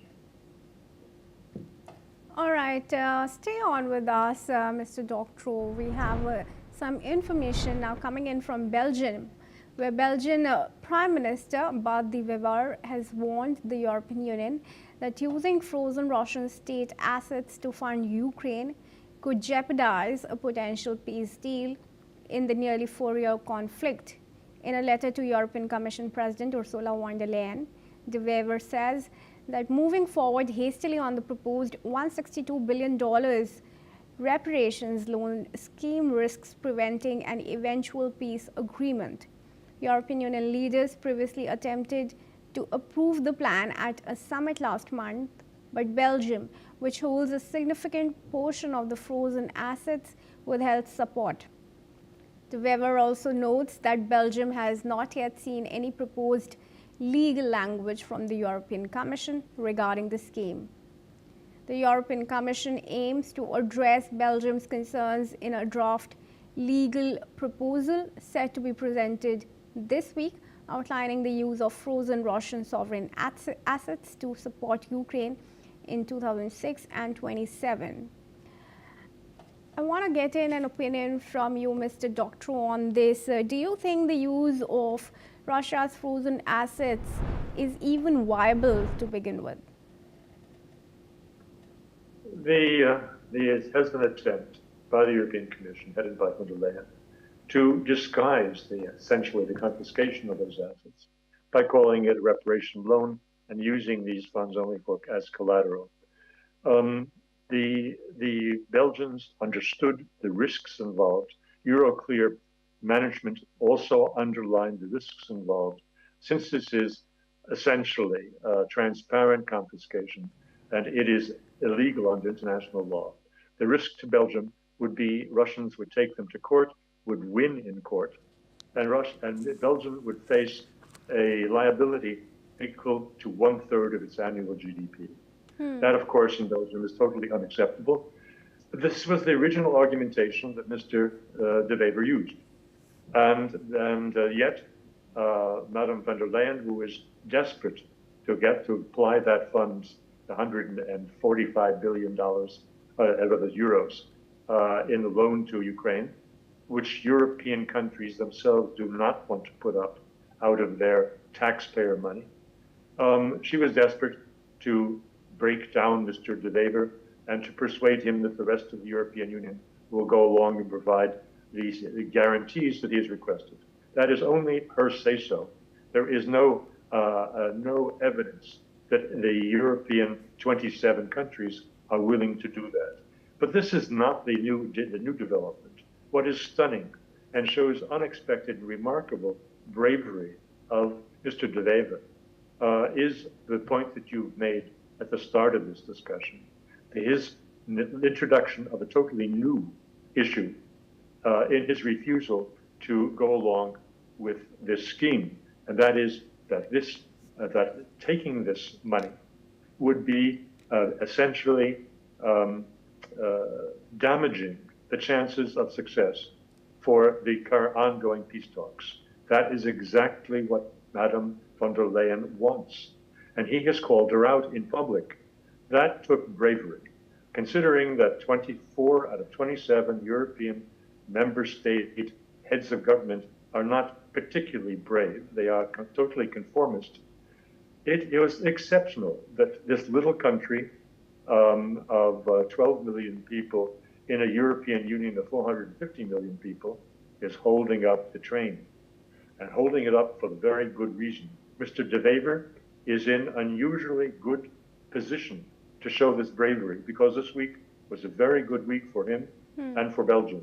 He passed the 2026 state budget for Belgium 1 month before it's due, and including important reforms to pension law, to unemployment compensation, and other social benefits that are highly contested and highly resented by the labor unions. And we had on Wednesday the biggest general strike in Belgium since the 1980s. And he won. Mr. De Wever won. He passed reforms that have been kicked down the road for 20 years. He has done what Mr. Macron in France could not do. And so with this unusual strength, he has proceeded to challenge directly von der Leyen. Remarkable day. But essentially, now we also saw how without Belgium's backing, Europe will not be able to move forward on von der Leyen's proposal. Do you think it's possible that the European Union could go ahead without Belgium's backing at all? Impossible. This is the property of Euroclear, which is in the Belgian jurisdiction. So the notion that she could reach over Belgium and take the money is excluded totally. The point is that there are alternatives, and Madam von der Leyen mentioned 3 possibilities when she spoke a week ago. One of them is raised by Mr. De Wever. Well, if you want to do this, you want to support Ukraine, then let's have a mutualized loan that is all member states of the European Union participate in it according to their financial wealth and population. And we will put up 45 billion to keep Ukraine afloat for 1 more year. That is what he's proposed. But he knows very well that the European Union member states do not want to do that. Germany is against any mutual loans. And in general, the European Union does not want to attack taxpayer funds to finance Ukraine. That was the whole charm of stealing the Russians' state assets. The European taxpayers wouldn't be paying, so they thought. In any case, this means there will be essentially no money from Europe of any significance going to Ukraine, which hastens the capitulation that we spoke about a few moments ago. All right. Well, I thank you, Gilbert Doctorow, for joining us for now on NewsX World, and we hope to see you again. Viewers, with that, we move on. Now, Hungarian Prime Minister Viktor Orban has said that he is going to meet the Russian President Vladimir Putin in Moscow for energy talks. Hungary is the closest ally of Kremlin in the European Union, as it is still heavily dependent on Russian gas and oil imports, despite sanctions after Russia invaded Ukraine in 2022. Now, Orban has also said that he is going there to ensure Hungary's energy supply is secured for the winter and the following year at an affordable price. However, Orban has claimed that Hungary has the lowest energy price in Europe, thanks to its access to Russian gas and oil, which is cheap relative to international price levels. Since returning to power in 2010, Orban has met Putin 15 times, and this will be their 4th meeting since the start of the Russia-Ukraine war. And we now want to welcome Sander van Hoorne, who is a former European Union correspondent, joining us live from Amsterdam in Netherlands. I extend you a very warm welcome and thank you for joining us here at NewsX World. Could you primarily first help us understand Viktor's visit to Moscow? Of course, he's emphasized how it continues to benefit from the cheap Russian oil and gas prices. This has also been the case with other countries, including India, who maintain that they get the best deal from Russia as far as oil import is concerned. And that's also the line that Hungary now follows. What's your comment? Well, Orban has multiple reasons to keep using Russian oil. One is strategic, not being too dependent on the European Union and being the thorn in the side of the European Union, so it benefits his negotiation position in the side of the EU.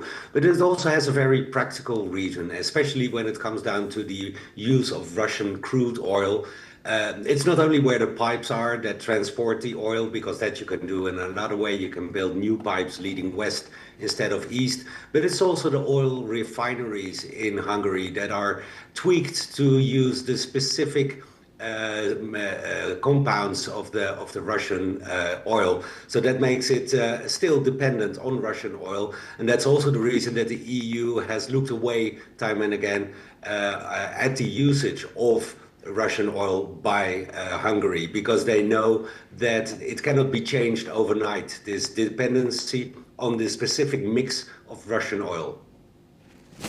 All right, absolutely. And don't you think that Orban's stance here is rather courageous, given the fact that this is a rare journey by an European Union leader during the ongoing conflict in Ukraine? Yeah, and that's a role that Orban likes to play. And he's also, of course, eyeing his re-election next year, the elections in Hungary that are bound to be exciting. He is not sure of his win, so he wants to be seen as a statement. And that's also the reason that he will not only talk energy with Vladimir Putin, but also the peace in Ukraine. There was talks a while ago on a peace summit, direct meeting between Zelensky, Trump, and Putin in Budapest, the capital of Hungary. That plan did not come to fruition, but that's a win that Orban still wants to have. So whenever there is a meeting, whenever there is a peace plan ready to be signed, he wants it to happen in Hungary. And that's for sure something they will talk about. But I think, and that's also the analysis of a lot of other people, that the 28-point Trump plan is not quite there yet. Do you think that this move also risks him sanctions from the US? Well, he has talked, of course, with his close friends by now, the US President Donald Trump, who has threatened sanctions on countries like India, like Hungary, that continue to use Russian oil. But Orban has seemed to be able to get an exemption from that rule. So he has some leeway from Donald Trump, as he has from the European Union, to continue using Russian oil. And that's like the practical side of it. There's the symbolic side of it, of course, that you don't want to be dependent on Russia, looking from a European or an American perspective. And that's again, the role that Orban likes to play. He likes to be in the middle, being able to play both sides to his advantage. And that's how many people view the visit to Moscow. He has been there for the last 15 years on average every year, to the chagrin, to the frowned eyes in Brussels, of course, where they see Orban operating alone. But he is a EU member state, and as such, he gives Russia the opportunity to use that to its advantage. They have a friend inside of the European Union. Russia likes that. Orban likes to play that role, and in Brussels, they really do not like that.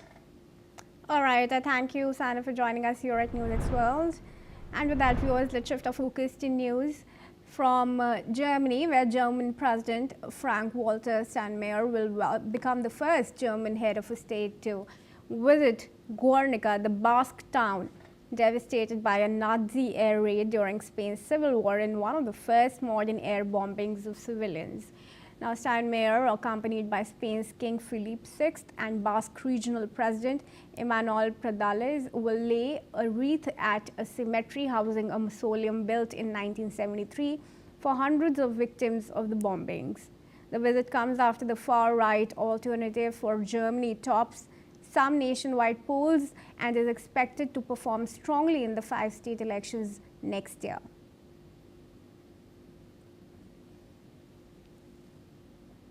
And that's a wrap on the NewsX Eurozone, but do keep watching NewsX World for more international updates from across the world.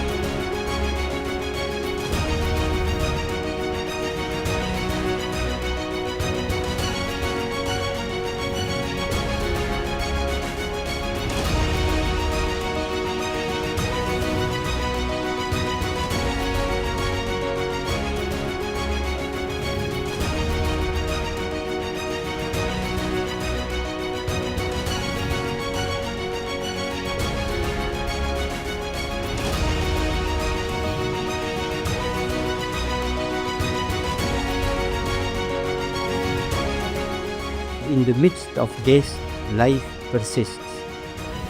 In the midst of untruth, truth persists.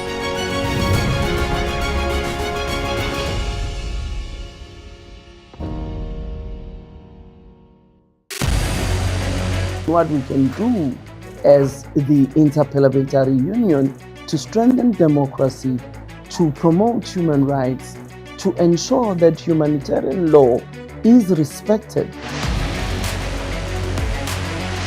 UN Security Council needs a makeover, a comprehensive reform, and India deserves a position there, a role there. Prime Minister Modi during Operation Sindoor made it amply clear that war has never been India's choice. We are with the side of peace. We are neither neutral nor indifferent. We are with peace. We would have dealt with US a whole lot on trade and those kinds of things, and that's not as certain these days. So we have to go back and look at our European partners, our Asian partners. An opportunity to exchange, to have a dialogue, to have a debate on a different perspective on finding the solution of the conflict. First thing that is important to have a common ground, and that we do have with humanitarian laws and human rights, but also to say, okay, what does it mean for us as a country to act on these laws and how can we work together? When we realize that there's something wrong with democracy, the institutions and policies, values come together and we take stock, and it's possible then to improve and chart a new course for democracy. It's the people's right to self-determination, and if they want to be independent, they should be independent. We will not start a war against Greenland.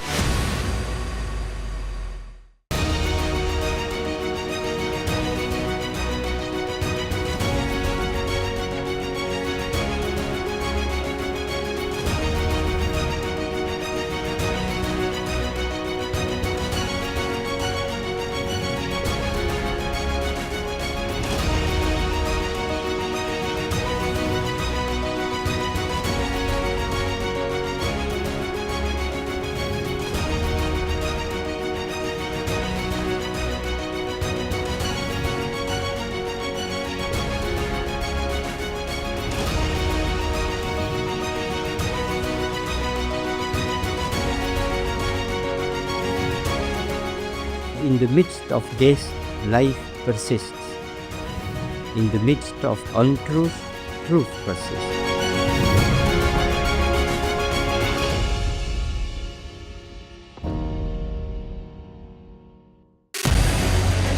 What we can do as the Interparliamentary Union to strengthen democracy, to promote human rights, to ensure that humanitarian law is respected. UN Security Council needs a makeover, a comprehensive reform, and India deserves a position there, a role there. Prime Minister Modi during Operation Sindoor made it amply clear that war has never...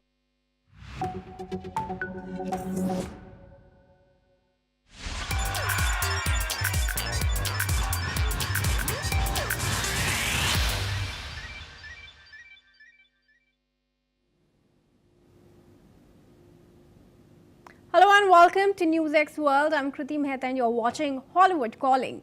From celebrity scoops to film and music buzz, here's a quick look at what's making headlines in the entertainment world this week.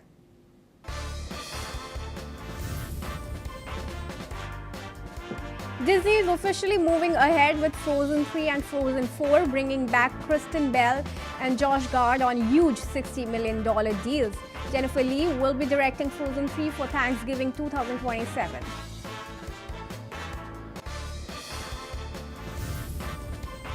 Jackie Chan and Chris Tucker are back together for Rush Hour 4. The long-delayed sequel gets studio backing and fans can't wait to see the iconic duo on the big screen again.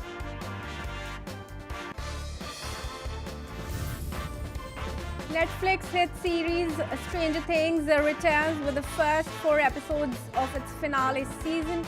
Volume 1, the final chapter promises to wrap up mysteries lingering since Season 1.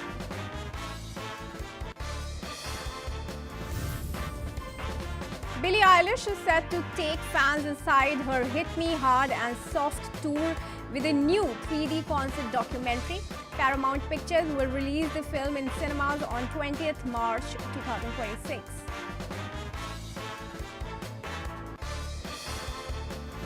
And let's begin with the top story on Hollywood Calling. Thai courts have issued an arrest warrant for Jakapong and the Jakrat Juto tip, the co-owner of Miss Universe organization, after she failed to appear for a scheduled verdict in a fraud case. Authorities say she allegedly misled an investor while seeking funds for her company and is now considered a flight risk, with reports claiming she may have left for Mexico.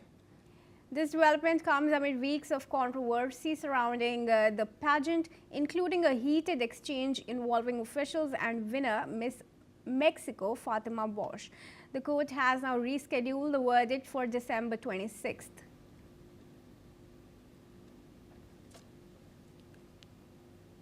And moving on, Disney is officially moving ahead with Frozen 3 and Frozen 4, and the franchise's biggest stars are returning with record-breaking deals.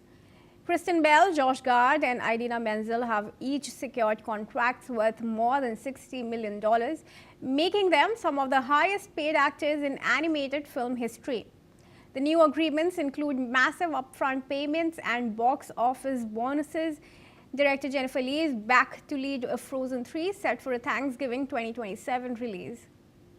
With its first two films grossing over $2.7 billion combined, Disney is betting big on the next chapter of its global phenomena. And Chadwick Boseman received a star on the Hollywood Walk of Fame in his memory in an emotional ceremony honoring his life and legacy. The Black Panther star, who died in 2020 after a private battle with colon cancer, was celebrated by his co-star Viola Davis, director Ryan Coogler, and his wife Taylor Simone Ledward. Viola Davis remembered Boseman as a mighty elixir, praising his depth, purpose, and spirit. Coogler called him a true leader marked by generosity and humility. Fans and industry peers say the star serves as a lasting tribute to an artist who transformed cinema and inspired millions.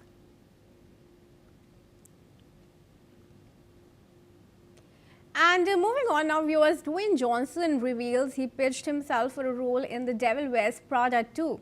He said he was ready to wear size 15 heels. The action star, famous for The Smashing Machine, says he wanted to play a cool character who knew fashion. Johnson discussed his ambition with co-star Emily Blunt, who confirmed he tried to land a part. Although he did not secure the role, Blunt kept him updated with on-set videos from New York City. Now, the upcoming sequel, directed by David Frankel, starring Meryl Streep and Anne Hathaway, is scheduled for release on 1st of May in 2026, promising a return to the iconic fashion film franchise. And Shrobana Rakshit, who's an entertainment writer, is joining us live from Bengaluru. We welcome you, Shrobana, on this discussion. What do you make of Dwayne Johnson pitching himself for a role in The Devil Wears Prada 2, firstly? I think it's very interesting to someone, actually an actor, trying to break from their stereotypical character, stereotypical role, and trying to at least having the guts to try something, especially something the so-called feminine. I think kudos to that. Sure. Are you surprised he wanted to step into the franchisee world, given his action hero image? I think it is very surprising because mostly there are, especially male actors, are most of the time put into boxes. Like if someone is an action hero, then that actor is an action hero. And for some actor to transform to, like, not just from action hero to something emotional, but something as feminine, and something in a movie like The Devil Wears Prada that has everything to do with fashion, everything to do with something that has been traditionally called more feminine, more women-like. And for an actor like Johnson to actually having the guts to say that he wants to be a part of the movie and wants, he is absolutely okay with wearing like heels is, I think that's great. Now he's also joked about being ready to wear size 15 heels. How do you see that blending with his action star persona? I think it's if that ever happens, I think that's going to bring about like a huge change in fashion, in gender discourse. Because whenever we see actors like Johnson, we don't imagine them in their soft era. We always imagine them in wearing like these tight fitted t-shirts, showing off their muscles. And an actor like that, a persona like that, trying to mold themselves into something so groundbreaking in itself is very brave. And I think that will also change how we conceive fashion, how we conceive androgynous fashion, that men who actually love donning a pair of skirt or heels does not necessarily have to be, lean, thin, of a certain kind, but someone as masculine and as like bicep ridden, muscular as Johnson can also sport a pair of heels. I think that will be great for the industry in general. Don't you think had he starred in the film, there would have been a new discourse written in the fashion industry? And also, this attempt to be versatile is what makes him one of the highest paid actors in the world. Absolutely. I mean, if you would have been a part of the film, I think that would have been great. That would have not been in our 2026 bingo card, absolutely. And yes, of course, versatility has a lot to do with, having the guts to take up new roles, because it's very easy to do a role that audience expects out of you, that you are convinced that you can do something like that. But to break away from your character that audiences have perceived notion of yourself, I think that makes what, Johnson, who he really is. And yeah. All right, to stay on with us, Rubana, we have some more entertainment news to give our viewers now. Netflix hit series Stranger Things returns with the first 4 episodes of its final season, Volume 1, and fans are calling it thrilling. Set in 1987, the show follows Mike Wheeler and his friends as they face the return of villain Vecna targeting a new generation. Now, the Propel Gang, the doppelganger of Henry Clee is starring Dark Forces, while the original cast, now in their 20s, navigates high-stakes challenges. This final chapter promises to wrap up mysteries lingering since season 1. Stranger Things continues to dominate pop culture, delivering heart-pounding action and nostalgic 80s adventure for viewers worldwide.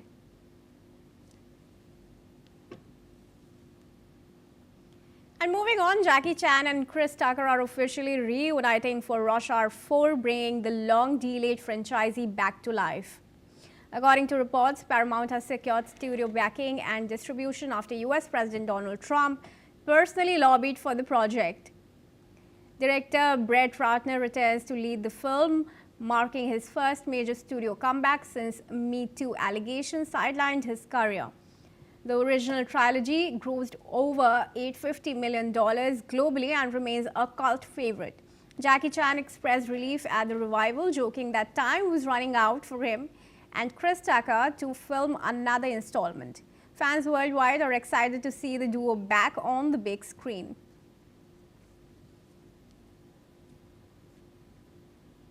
And Billie Eilish is set to take fans inside her Hit Me Hard and Soft tour with a new 3D concert documentary. Paramount Pictures will release the film in cinemas on 20th of March next year. The project is co-directed by Eilish and James Cameron, the director of Avatar and Titanic, with production patterns and partners at Darkroom Records, Interscope Films and Lightstorm Entertainment. Eilish called it a dream come true to capture one of her favorite tours in 3D. The film will showcase both behind-the-scenes moments and on-stage performances, marking Eilish's first major 3D documentary release. Paramount is positioning it as a groundbreaking music and film collaboration.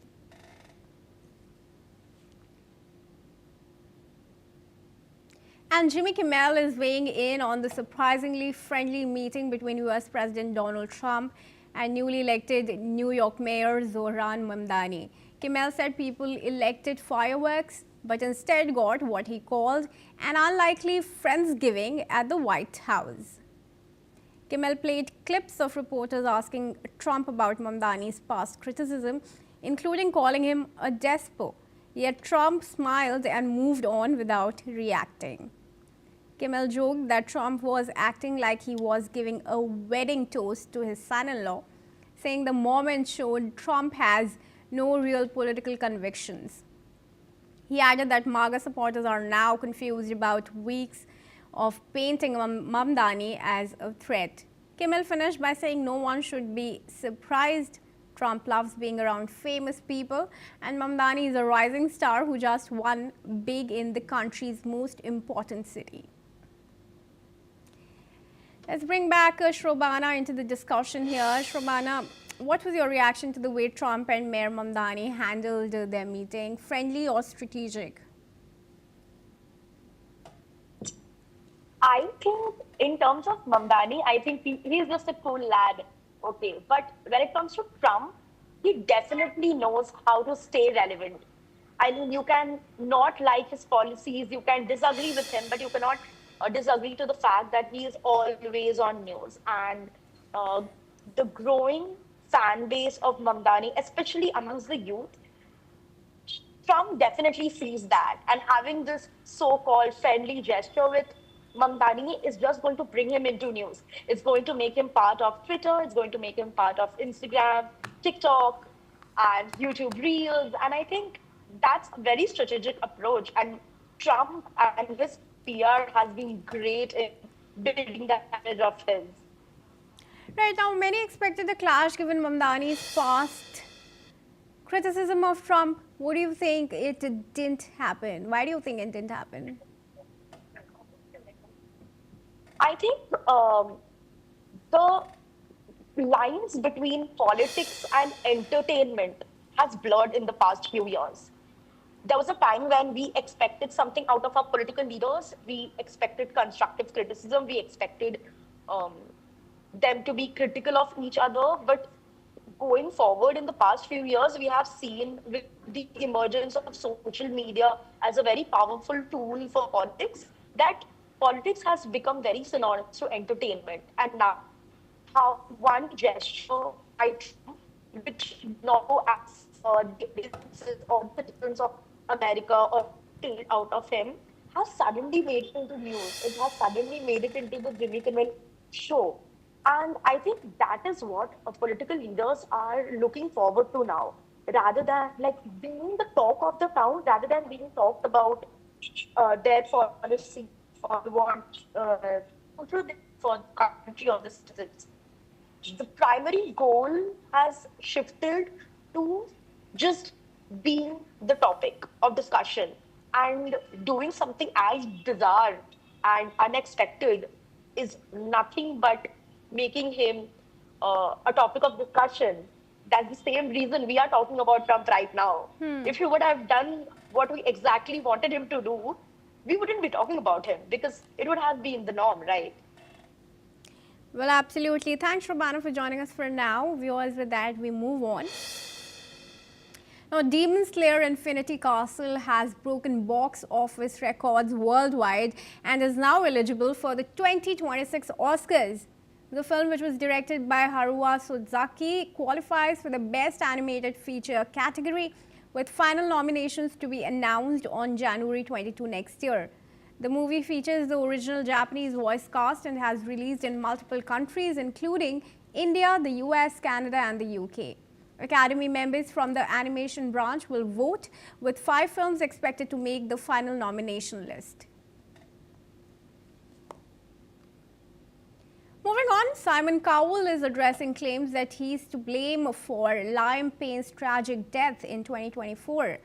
Cowell said it's impossible to hold someone responsible a decade after managing them. He remembered Payne as kind, funny and focused. He added that their last conversation left him feeling hopeful. Cowell has been in touch with Payne's parents, who said Liam was proud of his achievements. Louis Tomlinson also stressed that he blames no one for One Direction's grueling schedule, calling Payne's loss something he'll never really accept. Payne died at 31 after a fall from a hotel balcony in Argentina, with an autopsy citing severe head and body injuries. Cowell later paid tribute, saying he was devastated and that Payne was truly loved. And Ariana Grande has tested positive for COVID amid the active promotion of Wicked for Good. The singer confirmed the news on her Instagram story, sharing a photo from her recent appearance on The Tonight Show with Jimmy Fallon, and captioned it, "Moments before COVID." This comes just days after she missed interviews at the New York premiere. Her co-star Cynthia Erivo also recently shared that she's been unwell and lost her voice. Due to the diagnosis, Ariana has pulled out of a taped appearance on the Kelly Clarkson show and will miss upcoming Q&A events. Both actors previously tested positive during the filming of the first Wicked movie. And Macaulay Culkin is reflecting on the film that made him a global star 35 years ago, Home Alone. At just 9 years old, Culkin became one of the most iconic faces in Hollywood movies, and decades later, the film remains a beloved classic. During his 35th anniversary tour event, A Nostalgic Night with Macaulay Culkin, the actor revealed he's open to a reboot, saying he wouldn't be completely allergic to it, though it would be just right. He even shared his own idea, a grown-up Kevin, now a widower or divorcee, raising a child who's frustrated by his distracted dad. Instead of burglars, the story would focus on the child setting traps for Kevin. Fans were thrilled as Culkin said it's the closest he has to an elevator pitch, and he's open to the right version of a reboot. And that's a wrap on Hollywood Calling for this week. Your dose of stars, style and stories returns soon.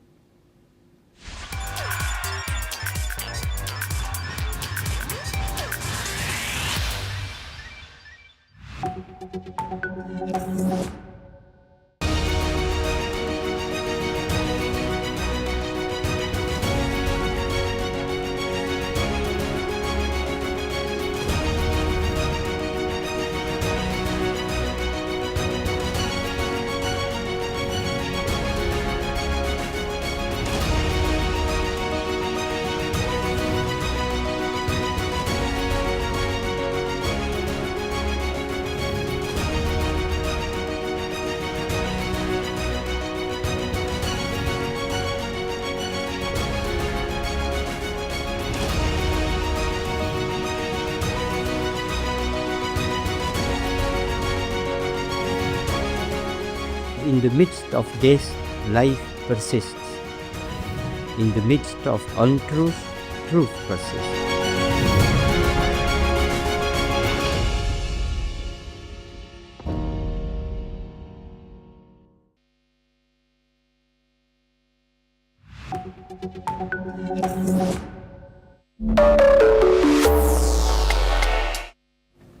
Hello and welcome. I'm Kriti Mehta and you're watching Deep Dive.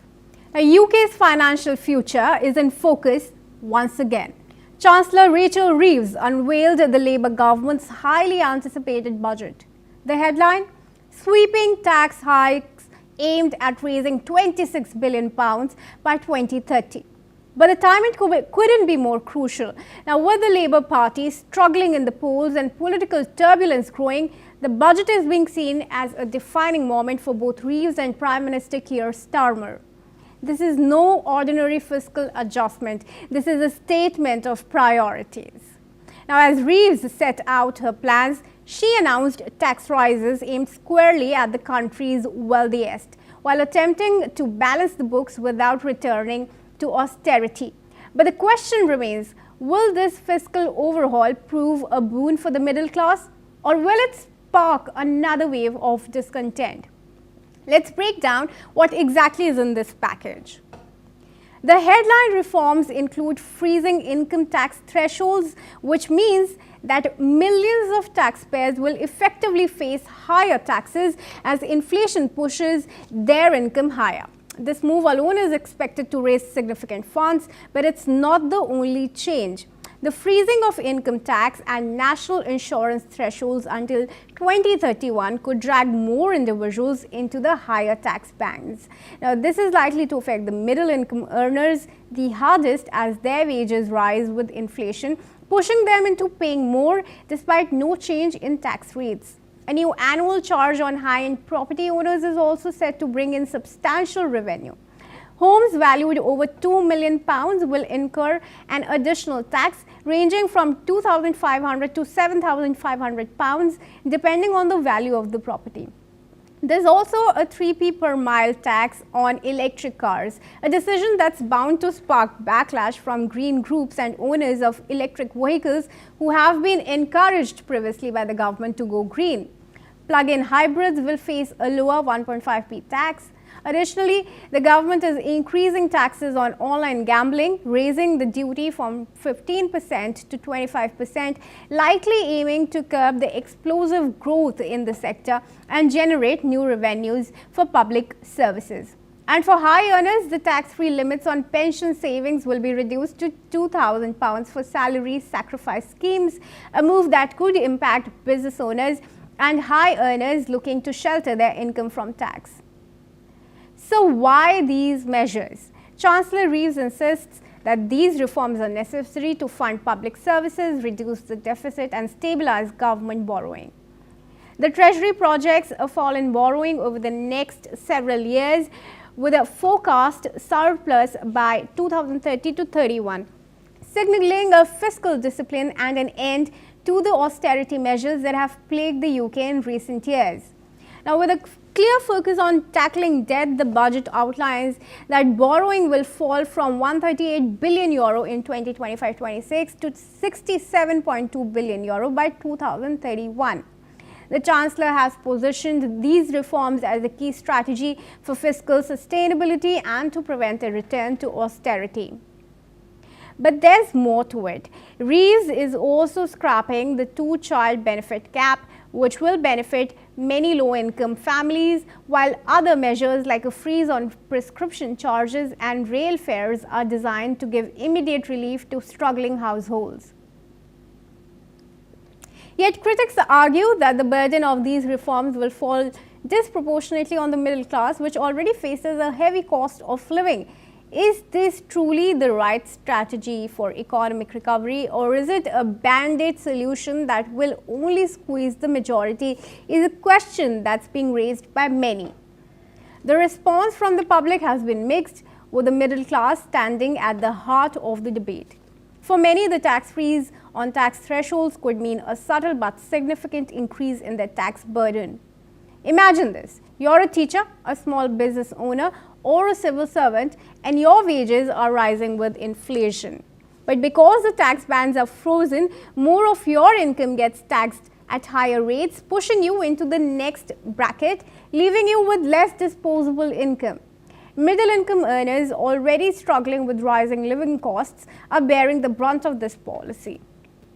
Many in this group were hoping for a break from austerity, a sign that their concerns about the rising cost of living would be addressed without a tax hike.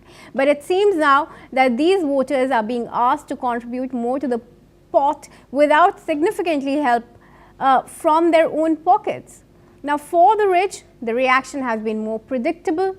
Why? Tax increases on property and savings, particularly those with assets in the multi-million pound range, are drawing ire from high net worth individuals as well.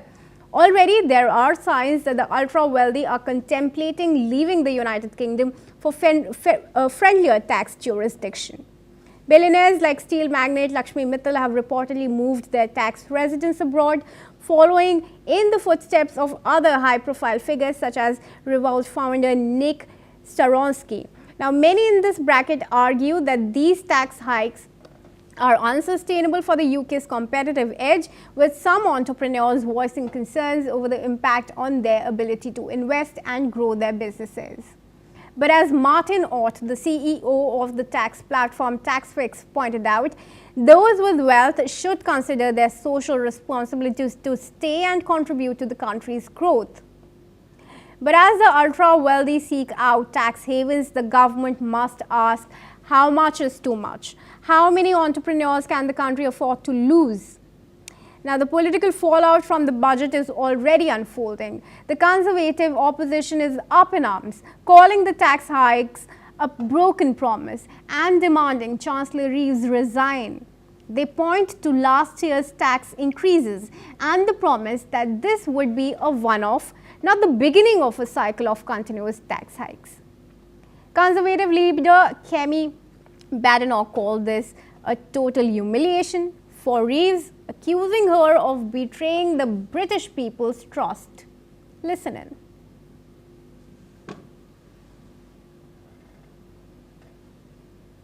Total humiliation, Madam Deputy Speaker. Last year, she put up taxes by £40 billion, the biggest tax rate in British history. She promised that she wouldn't be back for more. She swore it was a one-off. She told everyone that from now on, it would be stability and she would pay for everything with growth. Today, she has broken every single one of those promises. If she had any decency, she would resign. She has chosen to put up tax after tax after tax, taxes on workers, taxes on savers, taxes on pensioners, taxes on investors, taxes on homes, holidays, cars, I think even milkshakes, taxes on anyone doing the right thing. But the Labour government, with an eye on reducing the tax deficit and ensuring the country can weather future economic shocks, is sticking to its guns, arguing that these tax hikes are necessary for the country's long-term fiscal health. The debate over the 2025 budget is far from over, but what's clear is that the tax reforms are a pivotal moment for both the United Kingdom economy and the political landscape.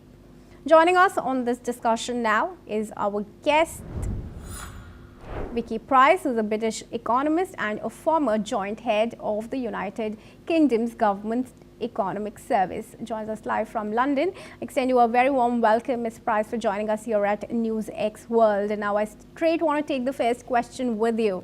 Now, given the recent tax hikes proposed by Chancellor Rachel Reeves, how do you assess the balance between raising revenue and stimulating economic growth? In this particular budget, she didn't really do very much to stimulate growth. She's just transferring some money from the taxpayers to pay for the welfare bill, which of course is increasing anyway because of higher inflation and higher demands, but also to fund the removal of the two-child benefit cap. What she had done, though, before, I think it's worth bearing in mind that a year ago, and I think that was also mentioned at the dispatches that you... What we can do as the Interparliamentary Union to strengthen democracy, to promote human rights, to ensure that humanitarian law is respected. UN Security Council needs a makeover, a comprehensive reform, and India deserves a position there, a role there. Prime Minister Modi, during Operation Sindoor, made it amply clear that war has never been India's choice. We are with the side of peace.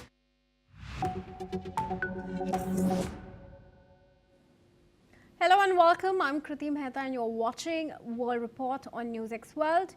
Let's take a look at the top headlines this hour. Hong Kong authorities report that 128 are now dead, with 79 injured, including 12 firefighters, one seriously, in a high-rise apartment complex fire in Tai Po. Rescue efforts are complete, but around 200 residents remain unaccounted for. US President Donald Trump announces that National Guard trooper Sarah Beckstrom has died after a shooting near the White House. He said the second soldier remains in critical condition and is fighting for his life. US President Donald Trump announces a sweeping set of immigration proposals. He vows to permanently pause migration from all third world countries and launch what he described as a reverse migration to restore order in the United States. Russian President Putin meets with his Hungarian Prime Minister Orban in Moscow, praising his stance on Ukraine and suggesting Budapest could host talks with the US on the conflict. Orban stresses that Hungary will continue relying on Russian energy despite European Union and US pressure. US President Donald Trump says the United States will very soon begin action on land to stop suspected Venezuelan drug traffickers.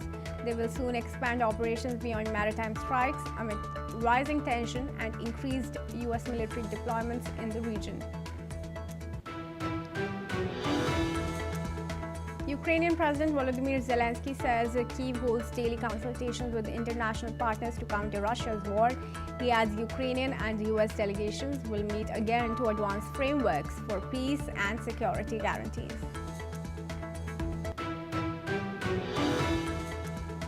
The Jordanian Foreign Ministry confirmed that 2 Jordanians were killed after being illegally recruited to fight for the Russian army, with spokesperson Food Majali warning that such recruitment violates Jordanian and international law. The ministry has urged citizens to report recruitment attempts and has called on Russia to halt Jordanian enlistments. Iran's Supreme Leader Ayatollah Ali Khamenei criticizes the Trump administration, calling it unworthy of contact or cooperation with Tehran. He also denied rumors that Iran had sent messages to Washington.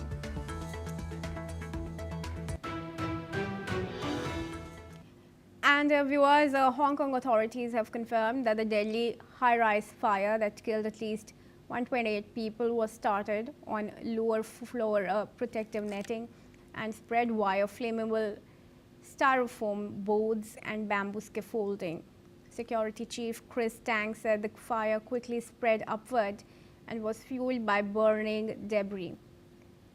5 people have been arrested as of now, including 2 directors from Will Power Architects and 3 senior staff from Prestige Construction and Engineering. Authorities also revealed that fire alarms were malfunctioning and promised enforcement action. Adding on, Chinese President Xi Jinping and Hong Kong's Chief Executive John Lee have expressed condolences, with a full criminal investigation now underway.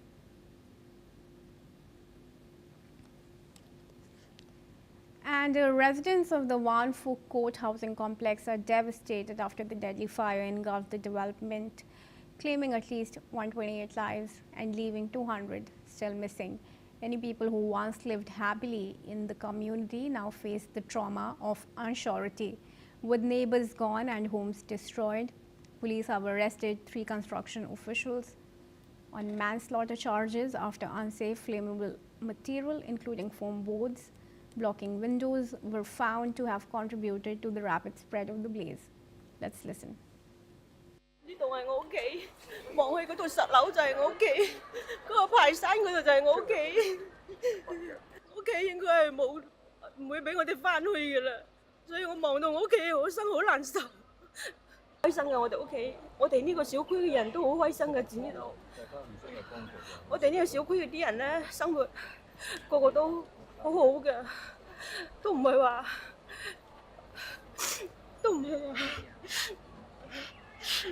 個個生活都係好幸福嘅感覺俾我哋，因為我哋日日翻工放工，街坊見到都好熱情打招呼，但係而家啲街坊我都見唔翻，又唔知佢哋點喎。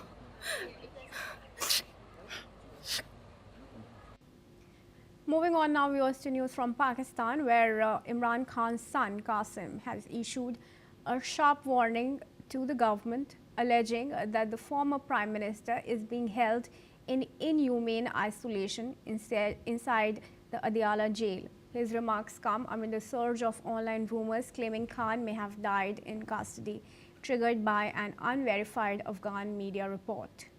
Qasim addressed on social media that it has been 845 days since his father's arrest, and that for the past 6 weeks, he has been confined to a death cell with no family contact. He claimed that despite court orders, Khan's sisters have been repeatedly denied meetings and that he and his brother have no communication with their father. Calling the situation complete darkness, Qasim has alleged that this isolation is not linked to security but an intentional effort to hide Khan's condition and whereabouts.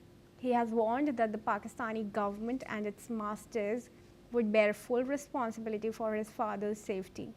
Qasim has urged international bodies to intervene and demanded proof of life, court-ordered access, an end to isolation, and the release of what he called Pakistan's most popular political leader.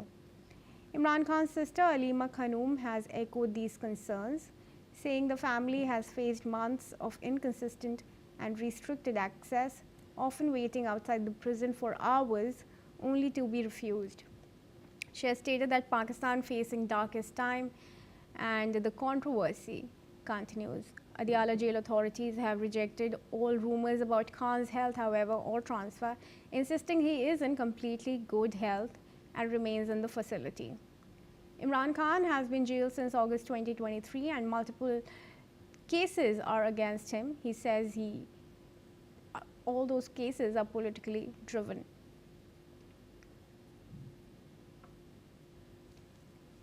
And Abdul Yaqub, who's a spokesperson of Pakistan's PTI, is joining us live from Islamabad. Thank you for joining us here on NewsX World. I want to ask you, what really do you think is happening to Imran Khan? Well, we exactly do not have any information, any clue about Imran Khan's condition, what is going on with him now. I mean, whether he's confined in Adiala jail or he's present in Adiala jail's premises. There is no news, no updates. There is no single person, reliable person who can confirm us. We don't have any source who can meet him.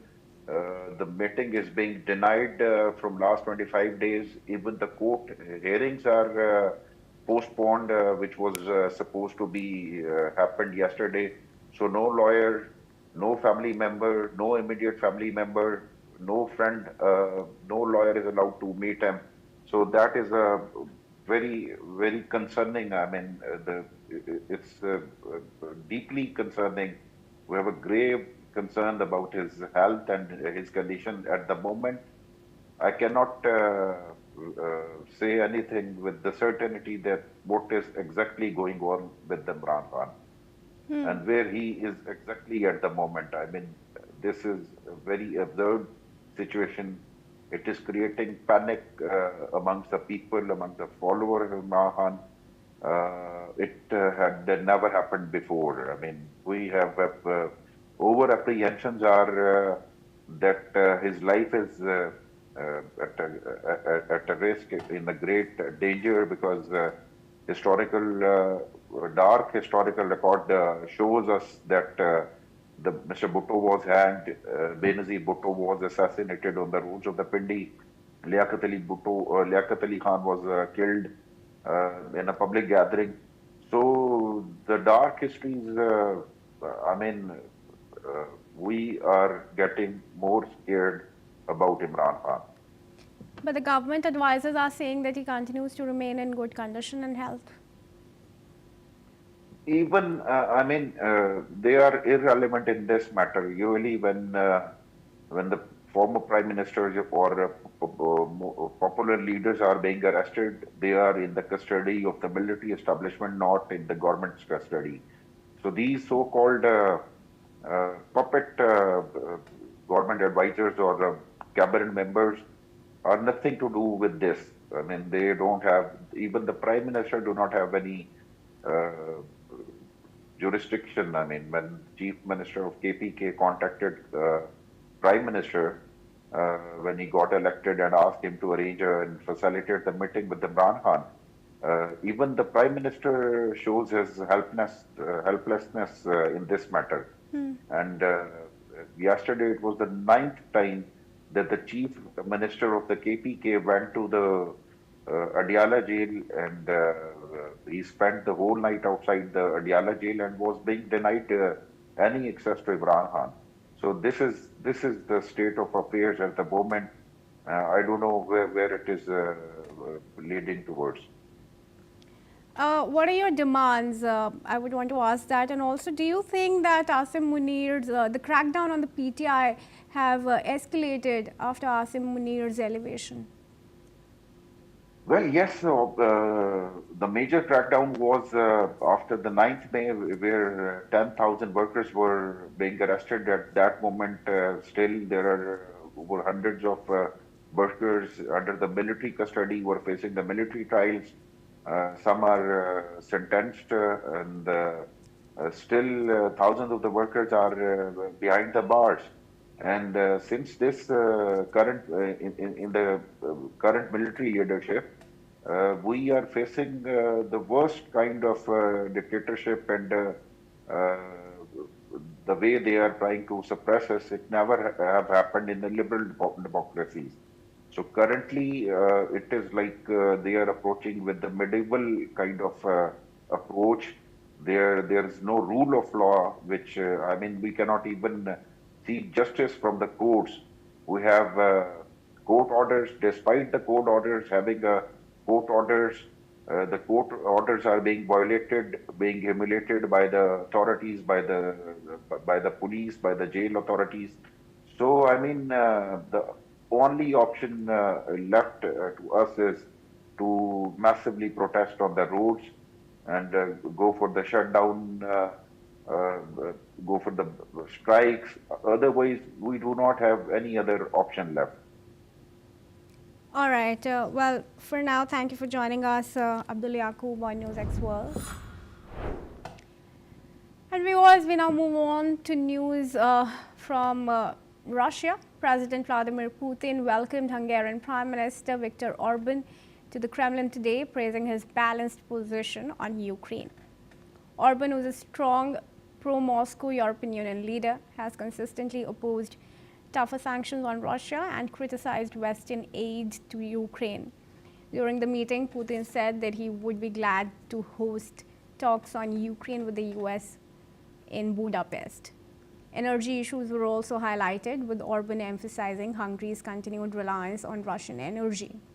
Orban added that Hungary will continue to rely heavily on Russian energy, signaling its commitment despite European Union and US pressure to diversify away from Russia. Now, Orban is the first European Union leader to take this stance on Russia, and he in fact has also criticized US aid to Ukraine. He will be meeting Putin very soon.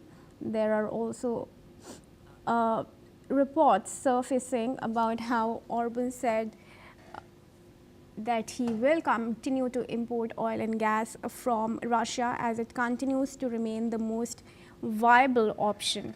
Energy issues were also highlighted, with Orban emphasizing Hungary's continued reliance on Russian energy.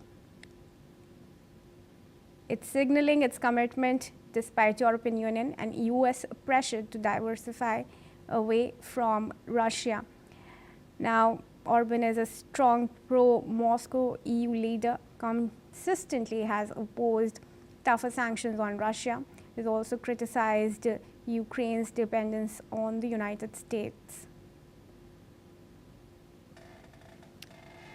And now, let's welcome retired Major General Sudhakarji, who's an international relations and defense expert, into the discussion here at NewsX World. Welcome back, retired Major General, here on NewsX World.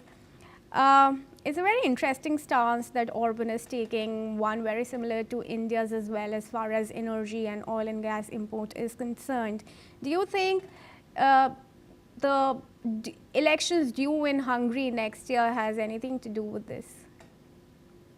Certainly, Kirti, yes, because any activity now which is taking place along the Eastern Europe border and in Central Europe will have all the connections with the ongoing conflict and the economics which are supporting the conflict, both sides, I would say. And so much so, Hungary, we know the loyalty, the standing reputation, and its long-standing relationship with Russia, it definitely will have, because it is one of the country which is not budging. You know, that at one point in time, like India stood its ground despite all pressures and all kinds of tariff and everything. India stood its ground and insisted, no, we support, we respect our strategic autonomy. It is in the national interest, it is in the interest of the people. Same is the case with Hungary. Back to you, please. All right, to stay on with us, we now shift to another crucial news coming in. China's top diplomat Wang Yi will travel to Russia next week for high-level security talks. Beijing's foreign ministry announced that Wang will be in Russia for a routine Russia-China strategic security consultation. He was invited by Russian security chief Sergei Shoigu. During the meetings, Wang is expected to exchange views on international and regional issues of mutual concern and strengthen communication and coordination on key strategic security matters. The visit comes as the US renews its push to end the war in Ukraine.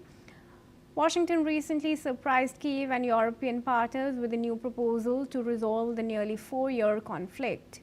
Meanwhile, Russian President Vladimir Putin said he would end the offensive if Ukraine withdrew from the territory claimed by Moscow. Otherwise, he warned Russian forces would seize it by force. All right, viewers, let's welcome retired Major General Sudhakar Jain to the discussion here. So what do you think is going to be the key agenda and outcome of this crucial meeting between China and Russia? Kriti, the key agenda, as I see, would be revolving around the changing dynamics in the geopolitical churn. When I say changing dynamics, it will be in keeping with the larger interest central to all its activities in relation to China's national interest. When I say China's national interest, what is the China's national interest? As I look at things, you see, given the turmoil which is happening inside the USA in its domestic constituency and its extended outreach to resolve the issue in Middle East and in the Central Europe, the likely bottlenecks which are going to come its way, you see, there is a contestation, there is a strategic rivalry between China and the USA for their dominance in the world over. Today, while we discuss the issue on the channel, we need to acknowledge one fact, whether willingly or unwillingly, we need to accept that despite USA being a superpower, China has left USA behind in many issues, economics, technology, and critical minerals, rare earth element, and the supply chain dependence on China as a manufacturing hub in the world. Although the world order is trying to switch and diversify and de-risk its options, but the fact remains something on which the whole world order was dependent for 40 long years or more than that. You cannot actually switch your dependence overnight. It takes lots of time, maybe another equal amount, if not equal, at least 20, 30 years to de-risk. So under this backdrop, first and foremost thing that comes to my mind is that in any case, there is no light at the end of the tunnel in the peace proposal which is being given now, 28 points between Russia and Ukraine. But if, let's say, hypothetically, we all try and project an optimistic kind of outlook, let's say the peace actually materializes, it actually sustains. In that case, the dynamics will undergo change, because what I feel, America in earnest is trying to take Russia away from the embrace of China. You see, America is trying to form a kind of a G2 separately when it comes to China. When it comes to Russia, it is keeping in the back of the mind that there are three poles. One is America, the second is Russia, the third is China. These are the global dynamics and the imperatives. So take Russia onto its lap, keep the Russia on its side, and isolate China in a manner so that it becomes easy for America or USA to firstly contain, then to counter, and if push comes to shove, if it is required, going for a competitiveness kind of a rivalry and then lead to a contestation, which is not desirable. So the key issue as far as USA is concerned, isolate China. The key issue as far as China is concerned is to isolate the USA and keep playing its game in a manner so that it attains, rejuvenates its Middle Kingdom concept by 2049 or earlier than that, and retains the authority and supremacy of a global power, which without firing a shot, not like proxy war which is being fought. China does not believe in fighting a kinetic war. China believes in fighting a war or winning a war without fighting one. It's the Sun Tzu's old saying. And the third component in your question is Russia. Where does Russia go? Russia, will it be there inside of the China or it goes onto the flank of USA? Well, that time is going to say. Everything can be changed, but geography cannot be changed. By virtue of contiguity, by virtue of proximity between Russia and China, there will be a degree of difference although, but there will also be a high degree of dependence on many issues. China will be continue to buy oil from Russia. Russia also would be dependent on China for many military hardware and other things, as also the supply chain management of many products and issues. All right. Well, thank you, Retired Major General, for sharing your perspective with us and viewers. Let's move on now. The Iranian Football Federation has said that it will boycott next week's World Cup finals draw in Washington after the United States refused to grant visas to several members of its delegation. Federation President Mehdi Taj condemned the move as political and said he has urged FIFA President to press the US to reverse what he called unacceptable behavior. The US, which is co-hosting the 2026 World Cup with Canada and Mexico, has had strained relations with Iran for over 4 decades. Recent nuclear talks between Washington and Tehran, already tense over Iran's uranium enrichment program, collapsed in mid-June after Israel launched a major bombing campaign against Iran, a conflict that escalated into a 12-day war and drew brief US involvement with strikes on Iranian nuclear sites. Let's bring back retired Major General Sudhakarji into the discussion here. So this was clearly in the writing. Are we even surprised with the action that Iran is taking? Yeah, the writing was large on the wall. It was a known case. In fact, I am not surprised that such a ban would take place. It has happened for many issues. 2 of them you have listed out in the preamble which you have given. There are many issues. You see, even now, despite the fact that there is a ongoing conflict in the Middle East, to quite an extent, Iran continues to provide some of the military hardware to Russia. They have got a strategic partnership this year only. The leadership of Iran had visited Russia. They have signed, but that partnership is all predominated by economic paradigm. It doesn't have any military overhang or bearing. So when I say this, what I mean is that if Iran is attacked, will Russia come to its support with boots on ground? It doesn't say anything about yes, nor does it say no. So they are strategic partners. But it continues to provide the military hardware. Second thing is that if you recall the hijab issue and the lady who was taken into police custody and finally she died, I'm forgetting her name, Asmin, she died in the police custody. That is another issue which is related to human rights. Also, the third issue is that you alluded to the uranium enrichment. You see, notwithstanding what is coming out in the open media, my research has suggested many on occasion that much against what Iran and open media is suggesting, that it has already crossed or reached 60% of enrichment capability. I have sources to, credible sources to indicate that Iran has already crossed 86.7, rather to be more precise and specific, 87.7% of enrichment. The little boy which was dropped over Hiroshima way back in 1945 had an enrichment scale of 86.6%. So you can well imagine where Iran stands and how much effort would it require Iran to actually reach or have a nuclear warheads, which may be a big threat not only to Middle East but to USA as well. And last but not the least is that Iran consistently continues to actually, cause a lot of impediment to, hidden agenda of all activities taking place, despite the agreement between Saudi Arabia and Iran with the help of China.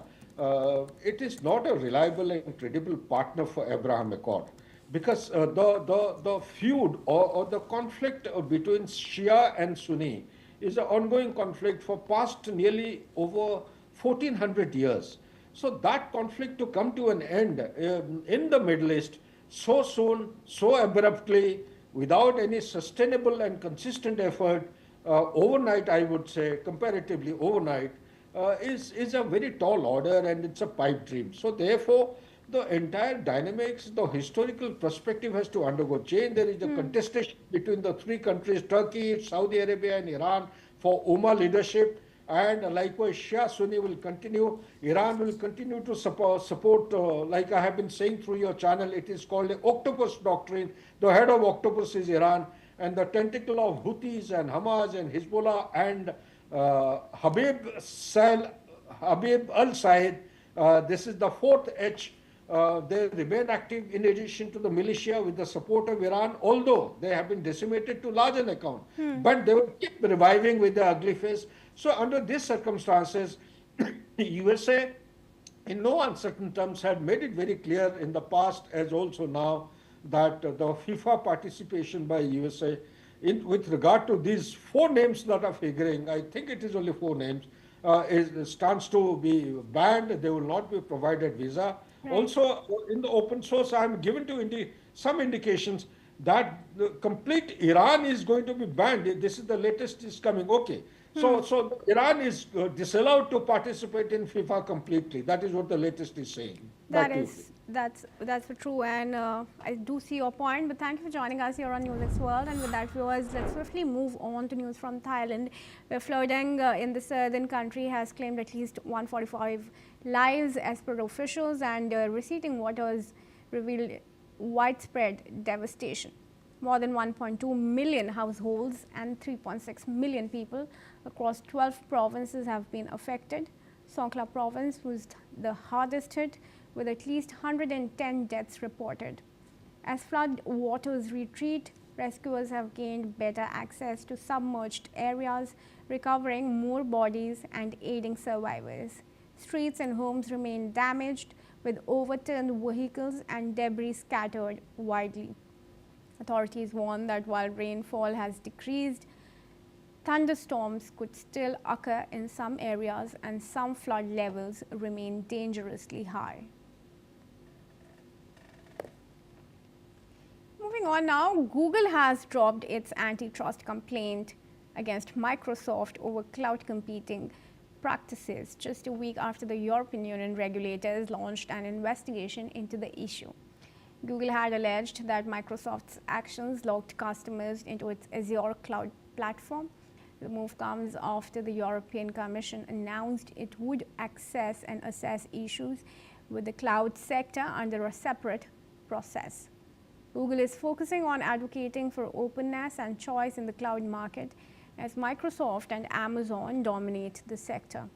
The European Union's probes could lead to designating both companies as gatekeepers, opening the door to new regulations.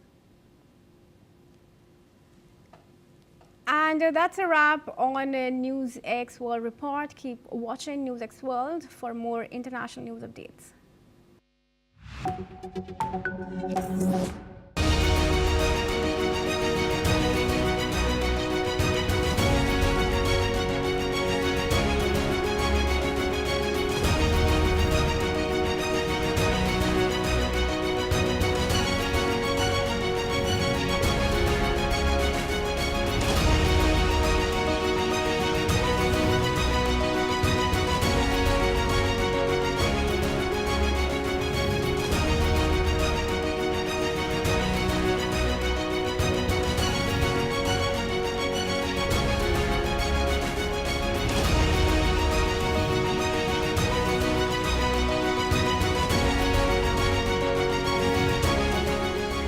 the midst of this, life persists. In the midst of untruth, truth persists.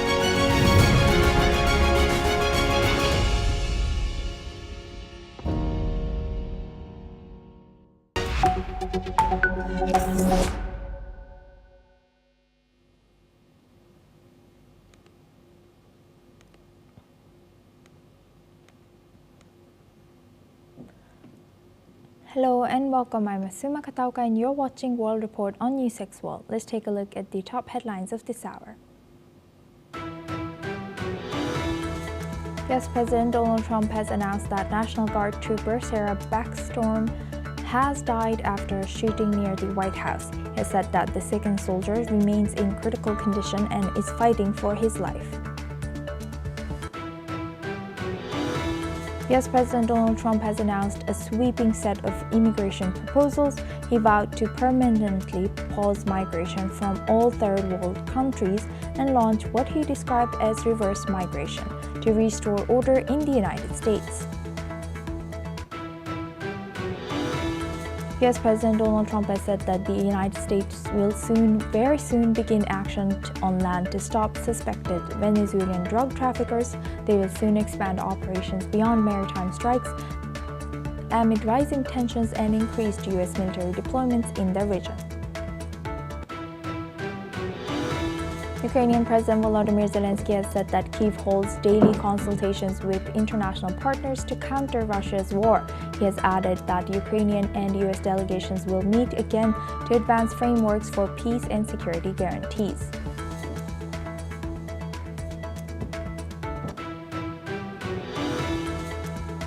The Jordan Foreign Ministry has confirmed that 2 Jordanians were killed after being illegally recruited to fight for the Russian army, with spokesperson Fuad Majali warning that such recruitment violates Jordanian and international law. The ministry has urged citizens to report recruitment attempts and has called on Russia to halt Jordanian enlistments.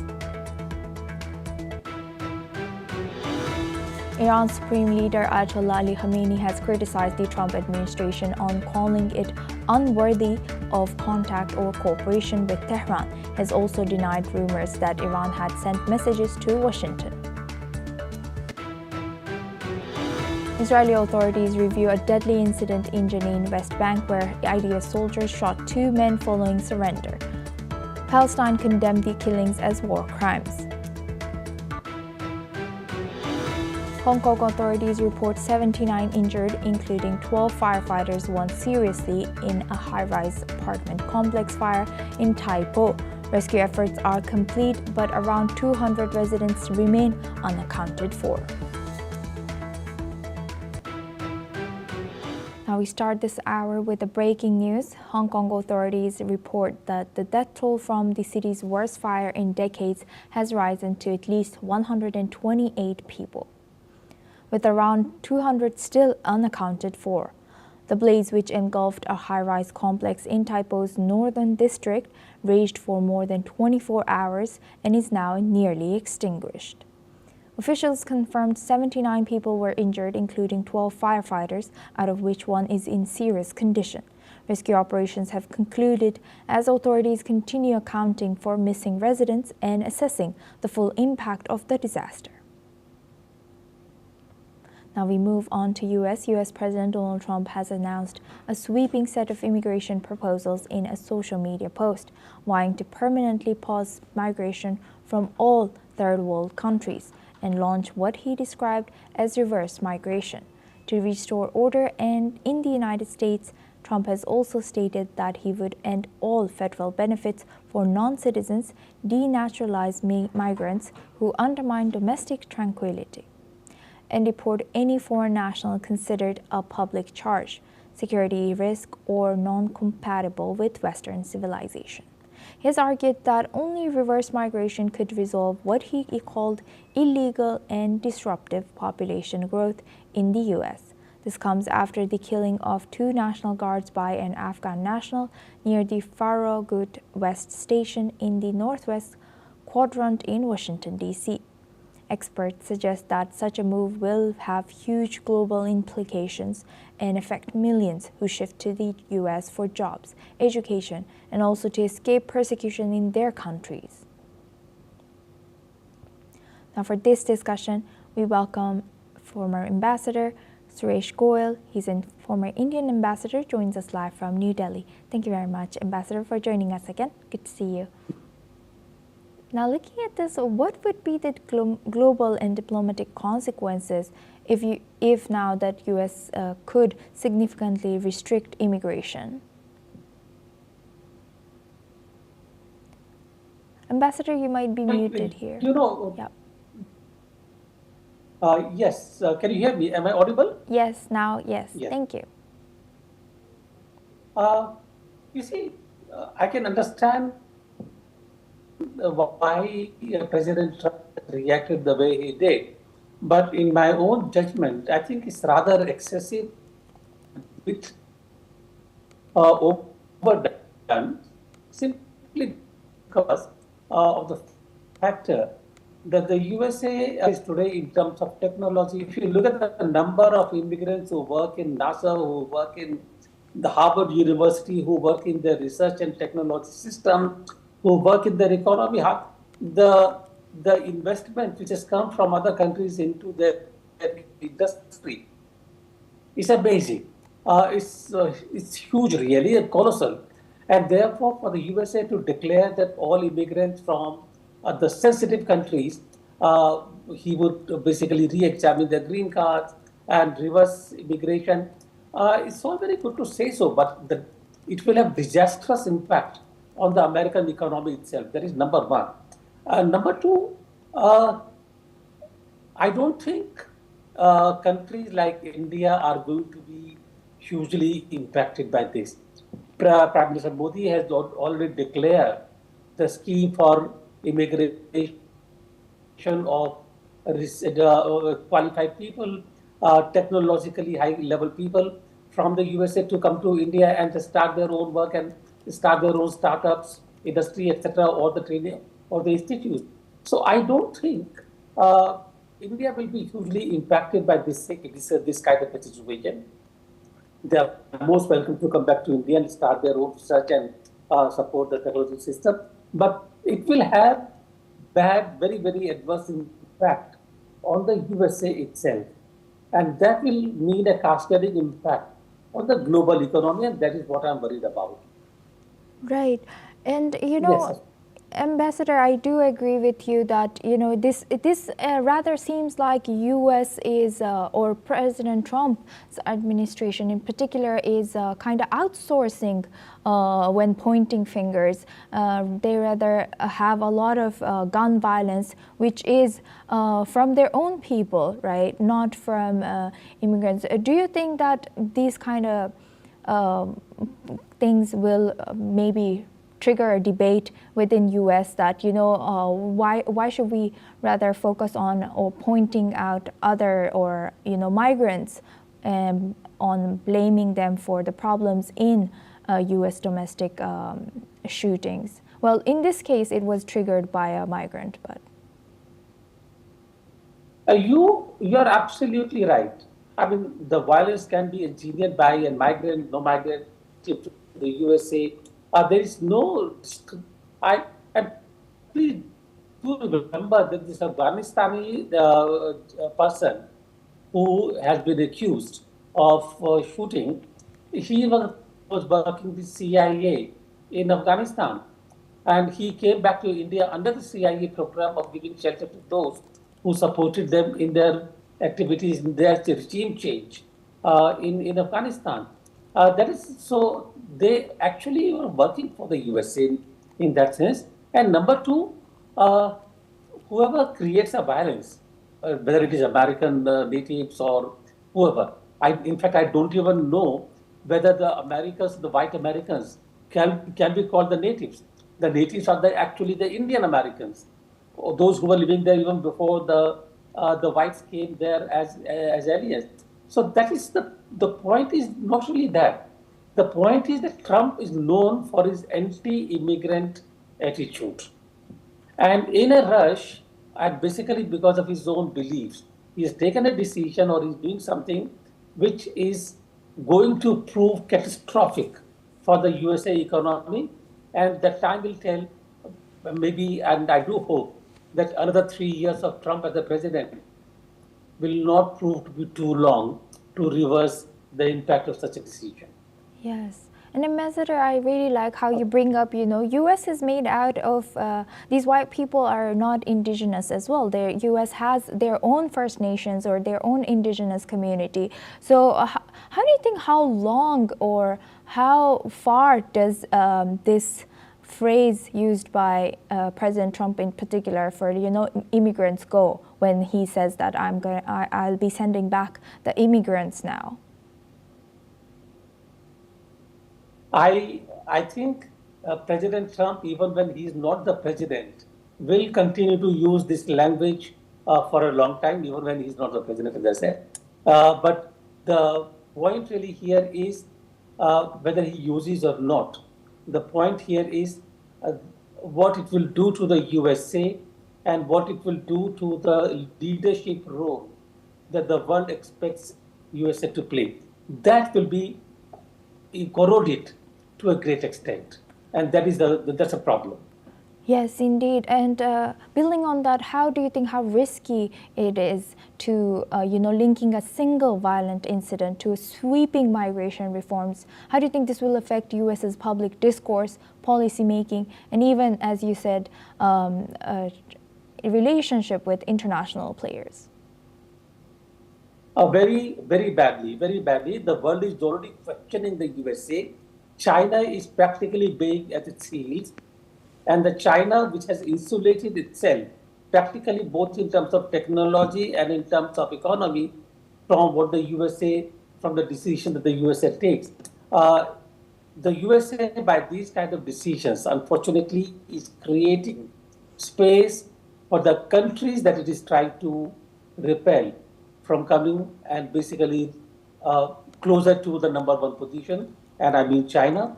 And I don't think the USA will be very comfortable with that, even if Trump is looking forward to meet Xi, but equality will not be comfortable to Trump. Right. With that, I would like to thank Ambassador Suresh for joining us and sharing that insight on this topic. Now we move on to Europe. Hungarian Prime Minister Viktor Orban is meeting Russian President Vladimir Putin today in Moscow to discuss crude oil and gas supplies for Hungary. As well as peace efforts in Ukraine, Orban has maintained close ties with Moscow despite the war in Ukraine, and Hungary remains reliant on Russian energy. Orban has announced the meeting on his Facebook page, saying that he was going to ensure Hungary's energy supply for the coming winter and next year. The discussions will also touch on Ukraine, with Orban noting the challenge of avoiding the topic. This comes after the U.S. granted Hungary an exemption from sanctions on Russian oil and gas. Orban has also proposed a peace summit between Putin and Trump in Budapest, a plan that was shelved earlier this year. Now for this discussion, we welcome Glenn Grant. He's a former advisor to Defense Minister of Ukraine, joins us live from Kyiv. Thank you, Glenn, for joining us today. I hope you're staying safe there. Thank you. Yes, thank you. I'm trying. Thank you. Glad to have you back with us. If you can tell us, is there any role that Viktor Orban can play to get peace between Putin and Zelensky? No, none at all. And the reason is because he's pulled himself away from anything to do that is sensible to do with the existence and the working of Ukraine. I mean, he not only has aligned himself with Putin, as you can see, because he's going there to see him, but he's pushed away all the other countries that might be allies for him. And he's also constantly accusing Ukraine of doing things against the Hungarian minority.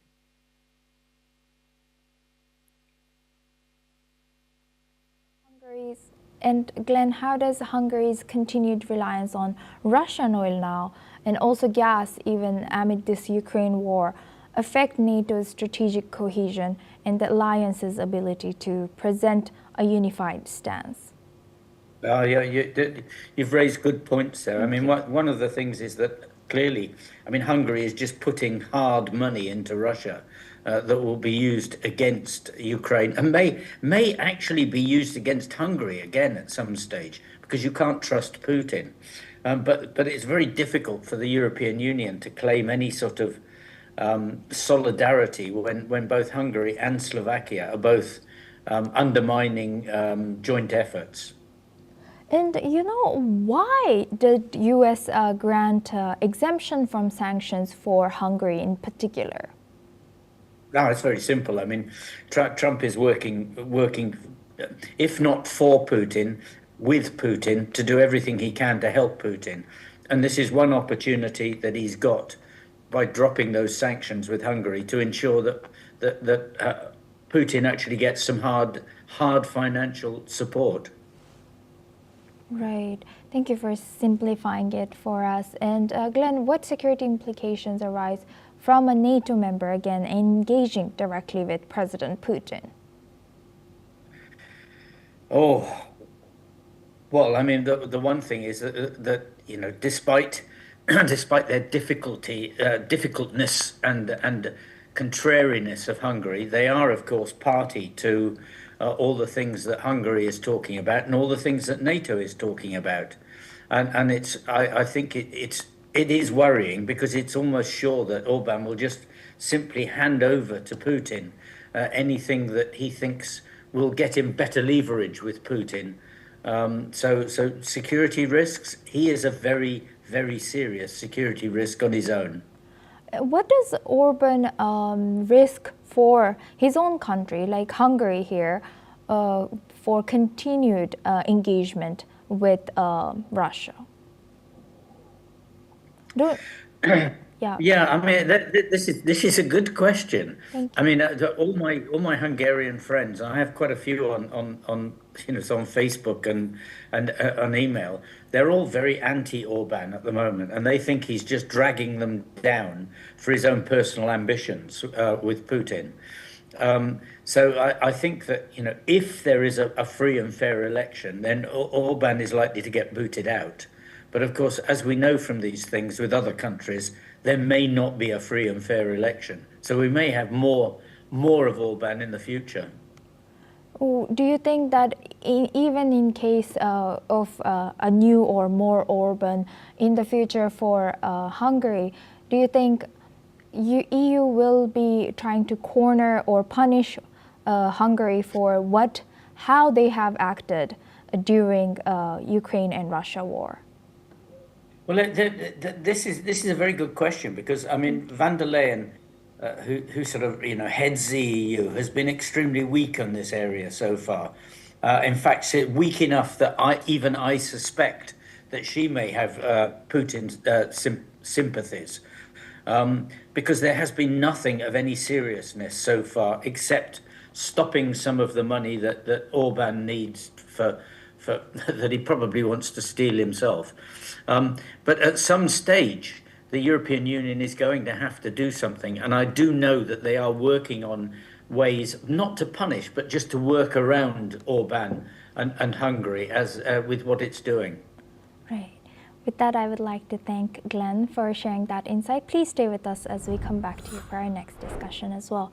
Now we stay in the region. Belgian Prime Minister Bart De Wever has warned that the European Union about using frozen Russian state assets to fund Ukraine that could jeopardize a potential peace deal in the nearly 4-year conflict. In a letter to European Commission President Ursula von der Leyen, De Wever has said that moving forward hastily on the proposed $162 billion reparations loan scheme risks preventing an eventual peace agreement.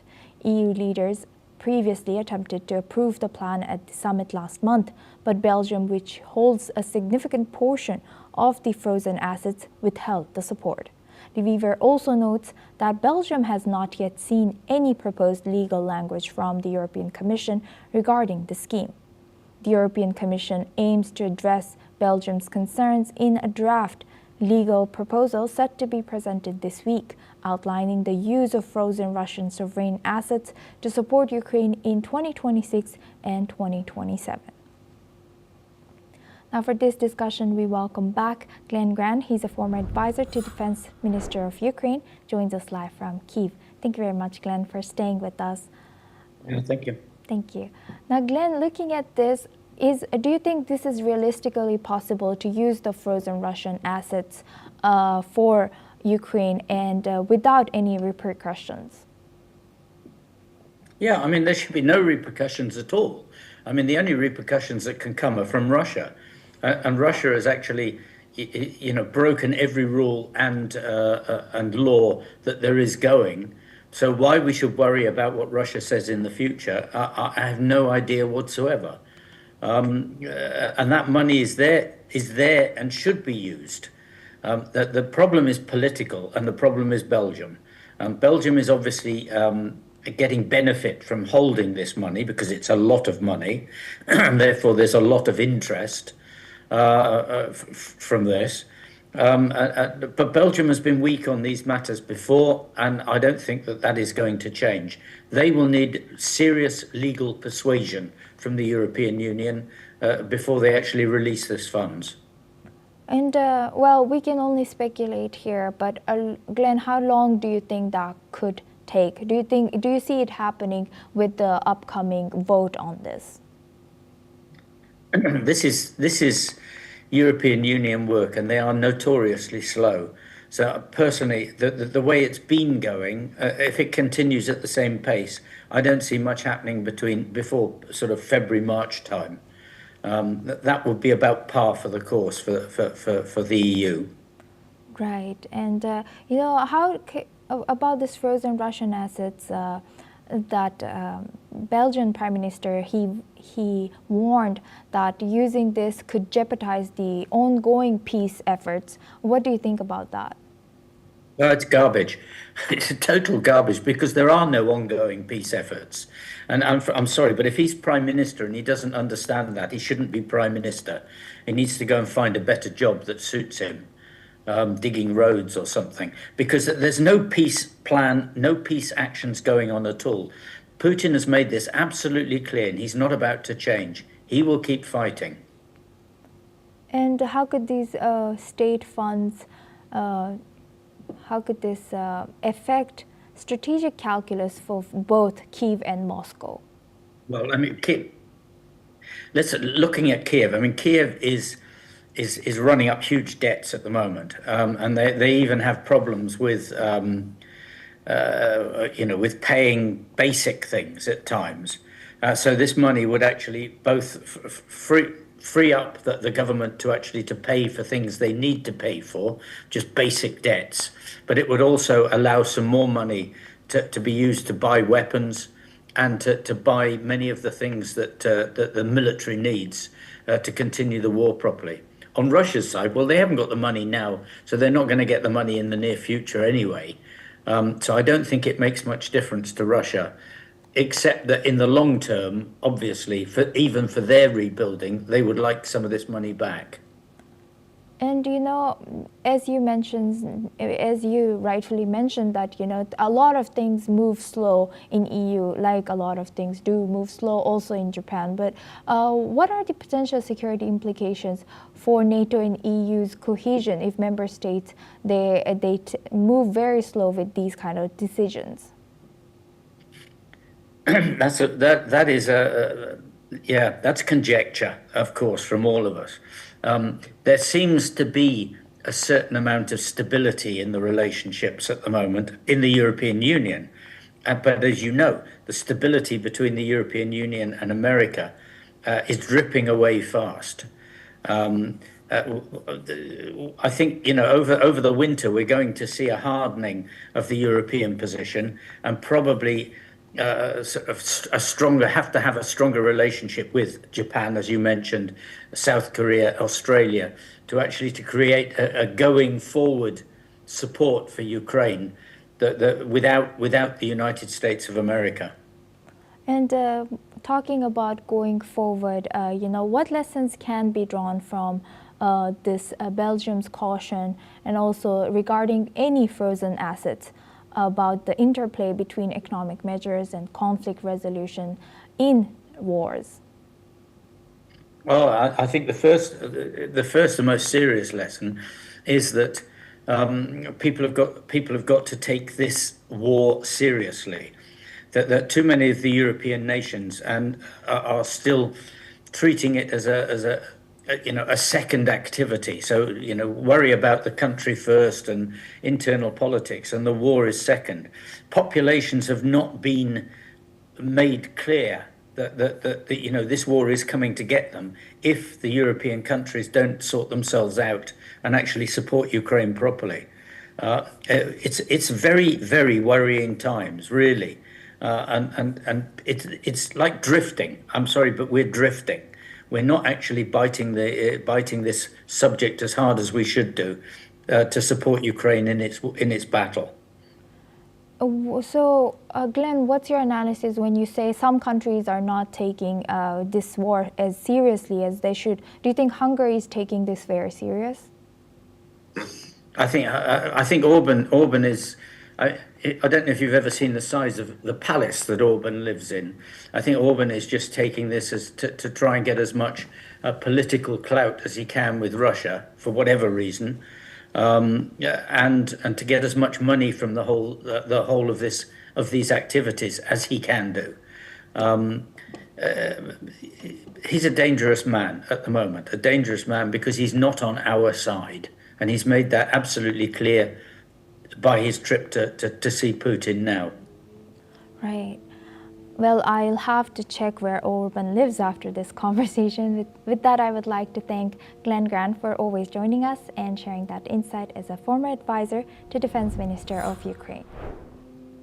Now we move on to our next news. Canadian Prime Minister Mark Carney has signed an agreement with the Western energy producing province of Alberta to advance a new oil pipeline, sparking immediate concerns about Ottawa's commitment to battling climate change.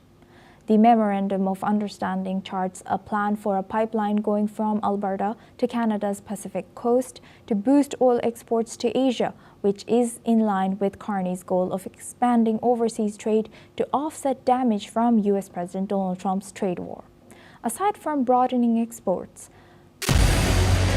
what we can do as the Interparliamentary Union to strengthen democracy, to promote human rights, to ensure that humanitarian law is respected. UN Security Council needs a makeover, a comprehensive reform, and India deserves a position there, a role there.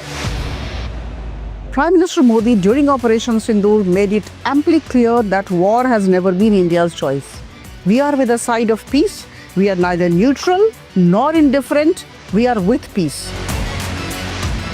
We would have dealt with US a whole lot on trade and those kinds of things, and that's not as certain these days. So we have to go back and look at our European partners, our Asian partners. An opportunity to exchange, to have a dialogue, to have a debate on a different perspective on finding the solution of the conflict. First thing that is important to have a common ground, and that we do have with humanitarian laws and human rights, but also to say, okay, what does it mean for us as a country to act on these laws, and how can we work together? When we realize that there's something wrong with democracy, the institutions and policies, values come together and we take stock, and it's possible then to improve and chart a new course for democracy. It's the people's right to self-determination, and if they want to be independent, they should be independent. We will not start a war against Greenland.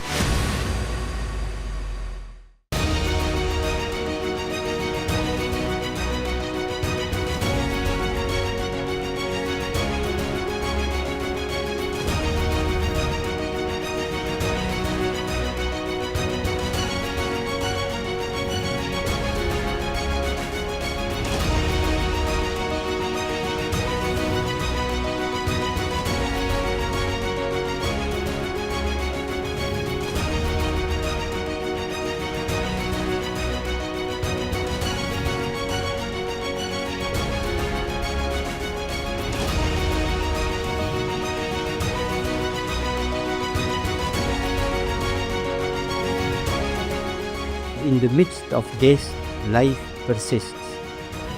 In the midst of untruth, truth persists.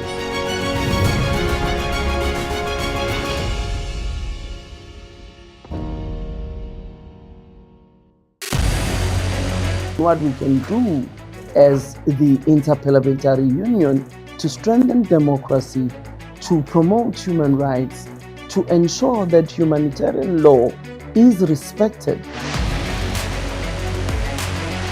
UN Security Council needs a makeover, a comprehensive reform, and India deserves a position there, a role there. Prime Minister Modi during Operation Sindoor made it amply clear that war has never been India's choice. We are with the side of peace. We are neither neutral nor indifferent. We are with peace. We would have dealt with the US a whole lot on trade and those kinds of things, and that's not as certain these days. So we have to go back and look at our European partners, our Asian partners. An opportunity to exchange, to have a dialogue, to have a debate on a different perspective on finding the solution of the conflict. First thing that is important to have a common ground, and that we do have with humanitarian laws and human rights, but also to say, okay, what does it mean for us as a country to act on these laws and how can we work together? When we realize that there's something wrong with democracy, the institutions and policies, values come together and we take stock, and it's possible then to improve and chart a new course for democracy. It's the people's right to self-determination, and if they want to be independent, they should be independent. We will not start a war against Greenland.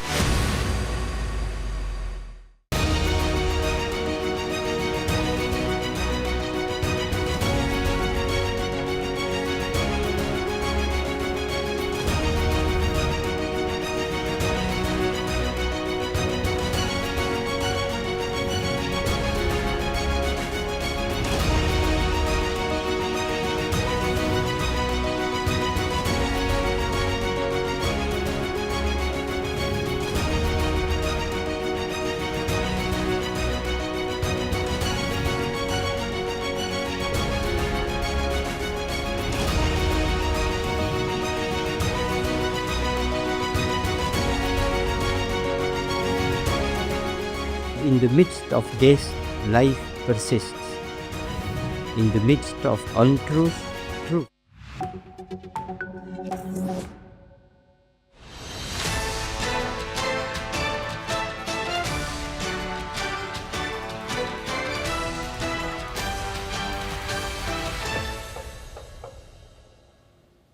Hello and welcome. I'm Kriti Mehta and you're watching Primetime Asia on NewsX World. Let's first take a check of the headlines at this hour. Hong Kong authorities report that 128 are now dead with 79 injured, including 12 firefighters, one seriously in a high-rise apartment complex fire in Tai Po. Rescue efforts are complete, but around 200 residents remain unaccounted for. Imran Khan's party alleges he's being tortured, kept in solitary confinement, but Prime Minister Shehbaz Sharif's aide insists he is fit and fine. Former Philippine President Rodrigo Duterte will remain in detention at the International Criminal Court after appeals judge reject a request to release him on health grounds.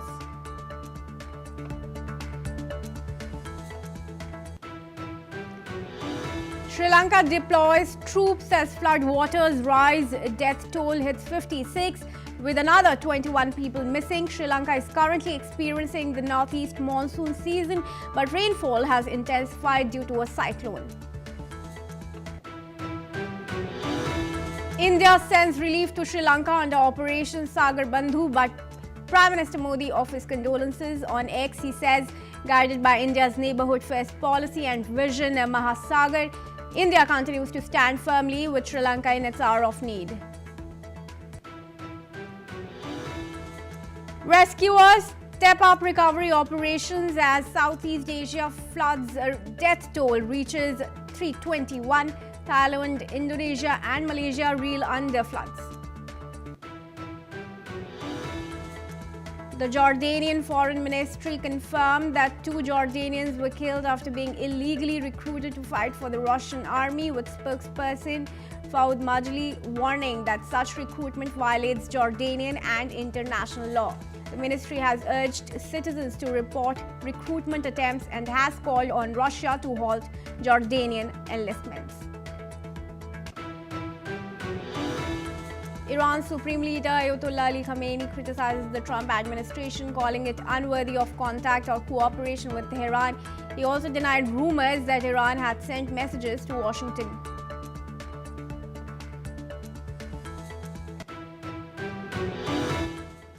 And moving on to the top focus story on Primetime Asia, Hong Kong authorities have confirmed that the deadly high-rise fire, which claimed the lives of at least 128 people, began on protective netting and the lower floors and spread rapidly then through inflammable styrofoam boards and bamboo scaffolding.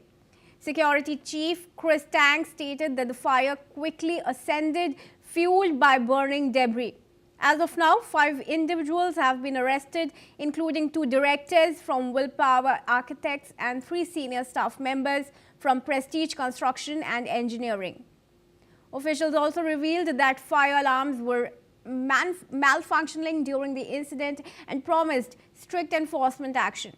In response to the tragedy, Chinese President Xi Jinping and Hong Kong's Chief Executive John Lee have expressed their condolences, while a full criminal investigation is currently underway. Let's listen in to Hong Kong's Secretary and Director of Fire. 最初起火嘅位置係宏昌角低層外邊嘅嗰啲嘅圍網，其後咧係由於燃燒咗嗰啲發泡膠板，火勢迅速咧係向上蔓延，伸延到去多個嘅樓層，並喺短時間內咧係波及咗宏福苑其他6座嘅樓宇。大火咧係引燃咗貼喺嗰啲窗門上邊嘅發泡膠板，令到玻璃爆破，令到火勢咧係急速增強，並且迅速蔓延到咧入到室內嘅。強調，如果用直升機喺呢個火警裏邊掟水彈，如果喺個樓宇嘅上空投擲水彈，啲水係唔會係不會係會落入個火場裏邊，只會淋咗去一個大廈嘅外。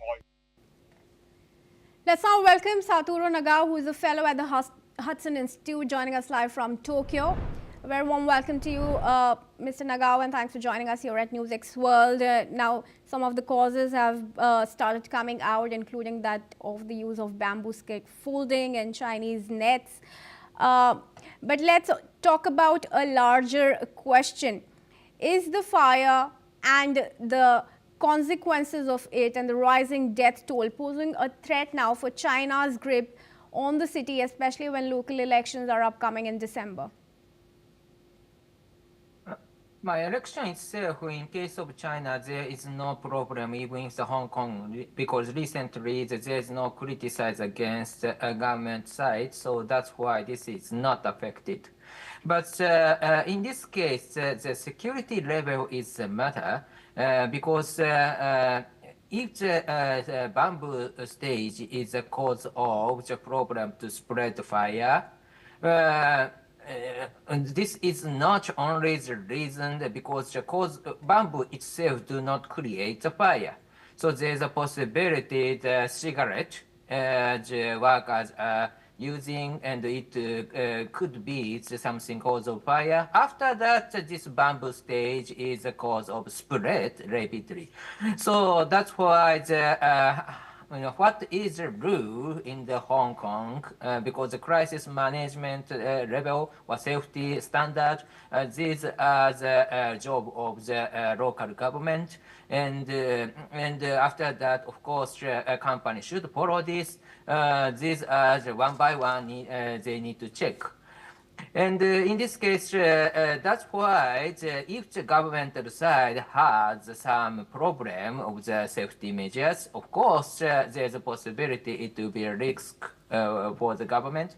But under the China's rule, one country, one system rule currently, instead of the two system. So that's why, in this case, election is not the meaning there is a chance to criticize the government. So that's why the election itself is not related with this issue, I think. All right, well, thank you for joining us now here on NewsX World. And with that, viewers, we shift our focus. Now, India's Defense Secretary Rajesh Kumar Singh has said that India will continue defense cooperation with Russia while steadily growing partnerships with the United States.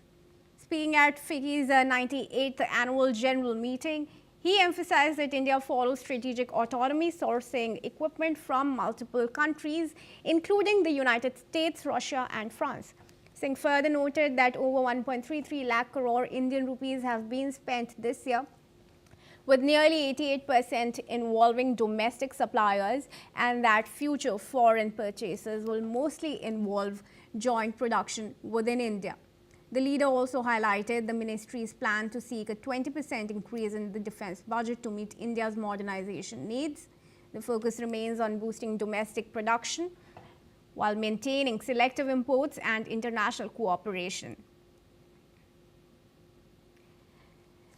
Madhav Nalapat, who is the director of editorial at TSG, is now joining us live from New Delhi. I extend you a very warm welcome, sir, here at NewsX World, and thank you for joining us.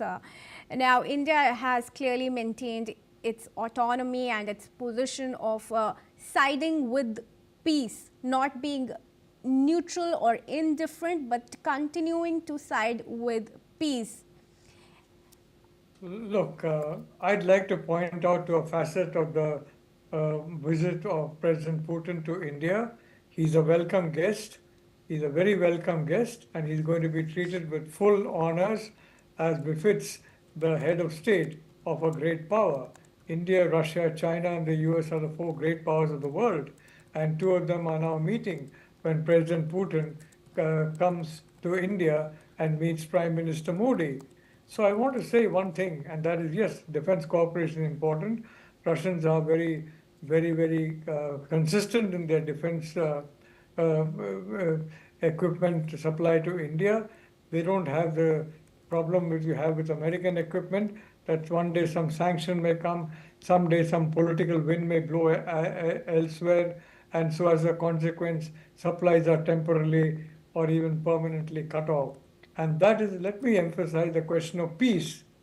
Don't forget, in 2022 itself, when the Ukraine war started, in the first few weeks of the Ukraine war, Prime Minister Modi, in the presence of President Putin, said that this is the era of peace.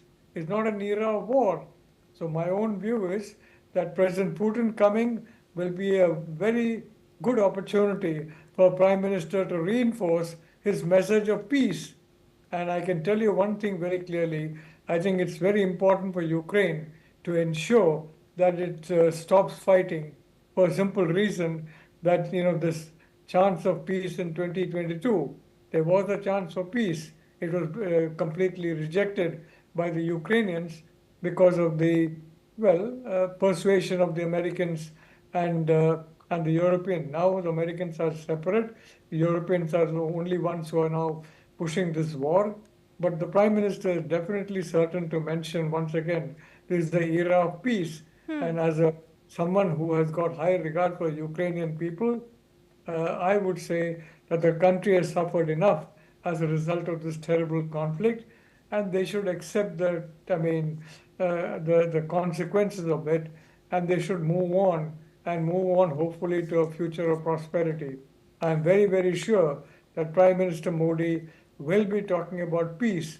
Yes, defense is there, no question about it. Russia cooperation technology is there, very important indeed, because technology is a key driver of modern warfare, and victory or defeat can depend on the superiority or otherwise of your technology. But one thing I can be very certain, Prime Minister Modi will, either publicly or privately, reinforce his message of peace that he gave in 2022. At that point in time, the Ukrainians did not accept it. I think President Putin, in whose presence he gave it, was ready to accept it. And what has happened? Ukrainians have lost more territory. They have suffered horrible casualties. The whole world has been suffering because this Russia-Ukraine war. So I certainly hope that Ukraine grabs at the opportunity offered to it by the mediation of President Trump and opts for peace on the terms, frankly, which the ground reality will basically settle. And that reality is, very frankly, the ground reality is the Russians have only taken over more territory, that the Ukrainians have only lost territory, they've lost lives. And how many lives are going to be sacrificed for this senseless, unwinnable war on the Ukrainian side? So I want to say, I'm very sure our Prime Minister will reinforce his message of peace. I needed to say that because we've all been talking about defense and weapons and everything, but nobody is talking about that very important point made by Prime Minister Modi in the starting weeks of this horrible conflict, that this is the time of peace, the era of peace, not the era of war. And he said that in the presence of Vladimir Putin. So I'm very certain that message will also be repeated and will be further reinforced by the Prime Minister. And of course, President Putin will be willing to listen to him and end the conflict on the terms that he's already obviously said, which is basically control of the Donbass. And I think, frankly, rather than have it taken away by force, it is better to cede it in an honorable manner, relatively honorable manner. And I hope and pray that this time the Prime Minister Modi's efforts at peace will succeed, although I very much doubt it, unfortunately, given the drive of Europeans to ensure, the EU, to ensure that this war continues and more Ukrainian lives, more Russian lives are sacrificed. Thank you. Mr. Nalapat, I'll just take another short question before I let you go, and that's about the procurement of S-400s. Now, is India likely to seek negotiations on that front, given that the systems did exceedingly well in the Operation Sindoor? Look, S-400 is a formidable defense, no question about it. I think the Russians have perfected an even better defense system, the S-500, and I'm very certain that co-production is probably something which the Russians will eventually agree to, because today Russia has very few friends left in the world who have stood by it through good times and bad times, and these are not the best of times for Russia. India is among that very small and frankly that ever-shortening list of reliable friends of Russia. So I do feel that the Prime Minister is going to make a push for Make in India as well. For example, the BrahMos missile, a formidable weapon, and the missile was made jointly by Russia and by India. I think there's a lot of scope for two countries to work jointly to build up formidable weapon systems and to build up formidable new technologies that, as I said, will make all the difference between winning a war and losing a war. Thank you. All right, thank you so much, Mr. Nalapat, for joining us here at NewsX World and sharing your opinion. And with that, viewers, let's move on to news from Pakistan, where now we are learning that concerns over former Prime Minister Imran Khan's have been intensifying as the last 24 days have passed without any communication from the jailed leader. Despite official claims that he is in good health, Khan has been denied all court-mandated family and party meetings at Adiala jail, prompting widespread alarm. Khan's final public message has been posted on November 5 after a visit from his sister the previous day, is now under renewed scrutiny. In it, he repeatedly blamed Army Chief Asim Munir for what he called unprecedented oppression, accusing him of ordering mass crackdowns on PTI members and deliberately blocking legal hearings to keep him behind bars. The years-long rivalry is well known, but Khan has suggested the battle has escalated far beyond personal enmity. He alleged that Pakistan's system has been reshaped to cement Munir's absolute power, noting that even court-ordered weekly meetings were denied after constitutional changes granted the army chief sweeping control and immunity. The silence has fueled fears among Khan's supporters who see ethnic and political dimensions in the confrontation, portraying Munir as threatened by the popularity of the Pathan leader. As rumors grow and the government remains tight-lipped, one question dominates Pakistan's political discourse. If Imran Khan is alive and well, why has no one heard from him in nearly a month? And we would now want to bring in Kaswar Klasra, who is the editor-in-chief at the Islamabad Telegraph in Islamabad. Thank you, Kaswar, for joining us here at NewsX World. Of course, the PTI claims that they have heard no news from Imran Khan in about a month's time. There were also reports of assault of his sisters who went to see him outside the Adiala jail. What exactly is the PTI claiming, and then what is the government's counterclaim? Do you think Asim Munir's elevation to CDF has anything to do with it? Well, thank you for having me on the show. Let me tell you that Field Marshal Asim Munir is nothing to do with it, because he's just like a disinformation. And let me give you a clear perspective, and that is, according to my sources, he's staying inside Adiala jail. He is very well like a saddle, and he has been languishing in the jail on the court orders, because he was given sentence by the court, not by Asim Munir or the Pakistan's armed forces or even the Prime Minister of Pakistan. The Pakistani courts, let me very clear, Pakistani courts has sentenced former Prime Minister Imran Khan, and he's languishing jail on the court orders. And according to what you have rightly pointed out, during the last 3-4 days, there have been news circulating about his safety and his well-being. But the fact is that anyone, either from Imran Khan's family or the Pakistan or his party, have approached the Pakistani government or even the Adiala jail as well. It is very simple. If somebody is concerned about his health, either from his family or even from his a political party, the PTI, the rule is very simple. Just file a petition in the court and seek the clear court orders. These are the 1, 2, 3, 4 people, and we want to meet him, the former Prime Minister Imran Khan, just to make sure that how is he doing there in the jail. None from either from the family or from the Pakistan, from his party, the PTI, have approached the court. The facts are the fact. And well, I am giving you news. I am breaking a story, citing my sources that he is doing very well, and he has been meeting everybody, whoever get into the premises of the jail authorities. How do you confirm that, Kaswar? Sorry? How do you confirm that he's doing well? It's only the government advisors that says that, but PTI says that they're not to be trusted at all on this.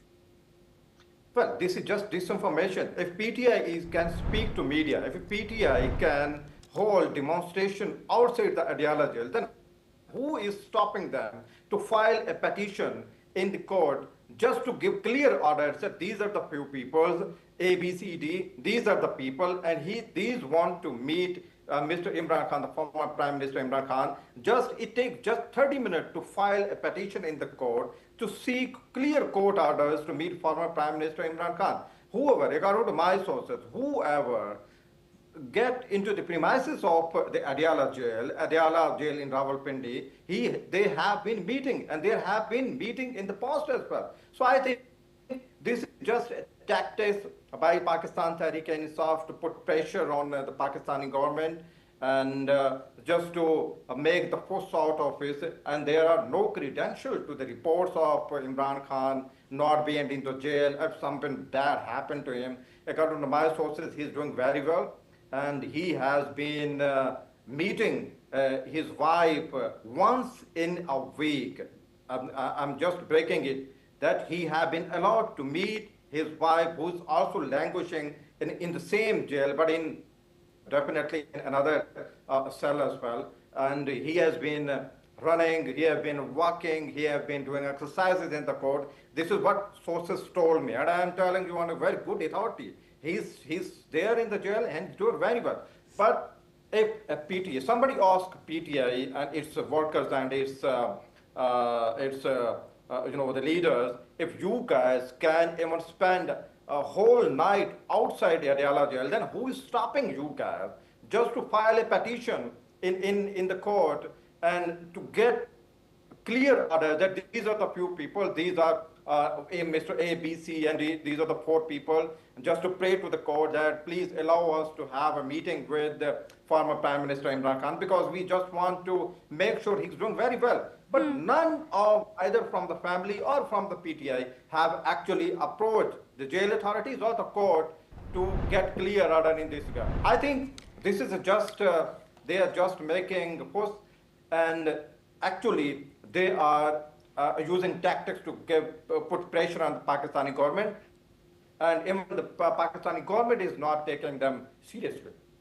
All right, we'll watch out for that. For now, thanks for joining us, Kasper, here at NewsX World. And viewers, let's move on to news from Philippines. The International Criminal Court has rejected a plea to release former Philippine President Rodrigo Duterte from detention. ICC appeals judges in The Hague ruled Friday that Duterte must remain in custody, dismissing a defense request that argued his age and deteriorating health warranted provisional release. Duterte, who is now 80 years old, was arrested in March and transferred to The Hague in connection with murders linked to his war on drugs. Thousands of alleged drug dealers and users were killed during the crackdown between 2016 and 2022. The ruling applies only to the health-based appeal, meaning Duterte will remain in ICC detention as he awaits a possible trial. His legal team, however, has filed multiple other motions seeking to have the case thrown out entirely. They argue his arrest was unlawful and claim the court lacks jurisdiction because the Philippines withdrew from the ICC in 2019. Jim Rice, who's professor of international law, is now joining us from Philippines, and I extend him a very warm welcome. Thank you for joining us, Mr. Rice, here on NewsX World. What's next for this octogenarian former Prime Minister of Philippines? Is the ICC ruling valid given that Philippines made an exit from ICC, and also the fact that his lawyers are to file another plea next week? Okay, thanks for having me on. Those are really great questions, and it was a really excellent introduction and background to the situation. In answer to your immediate question, I would just like to say that the treaty is very clear, and although the Philippines did withdraw from the ICC treaty, the provision of the treaty is that anything that occurs before remains in force.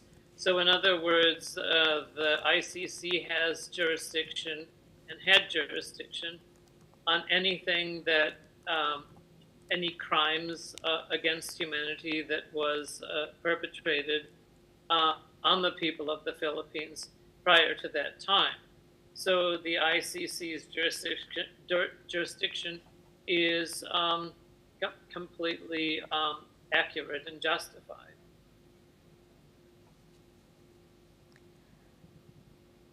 Hello? All right. Well, for now, I thank you for joining us here at NewsX World. And viewers, we shift our focus to news from Sri Lanka, where authorities have deployed military troops, helicopters and navy boats to aid rescue operations after floods and landslides killed at least 56 people, with another 21 still missing. The Disaster Management Center said rainfall has intensified, with some areas receiving 360 millimeter in 24 hours. The Kilani River is expected to breach its banks near Colombo, worsening conditions. In response, India has sent emergency aid under Operation Sagar Bandhu. As Indian Prime Minister, Modi is extending his condolences to the people of Sri Lanka. The leader has further added that his country is ready to provide further aid as the situation evolves. Authorities expect flood levels to be the worst since 2016 and more rain is forecast. And now we have some breaking news coming in from Hong Kong as far as the high-rise fire is concerned. We are learning that Hong Kong's anti-corruption watchdog announced that it had arrested 8 individuals in connection with the deadly fire at a housing estate that claimed at least 128 lives. The group, which consists of 7 men and 1 woman, includes engineering consultants, scaffolding contractors and an intermediary. The Independent Commission Against Corruption has initiated an investigation into the blaze, which occurred at a residential complex undergoing renovation.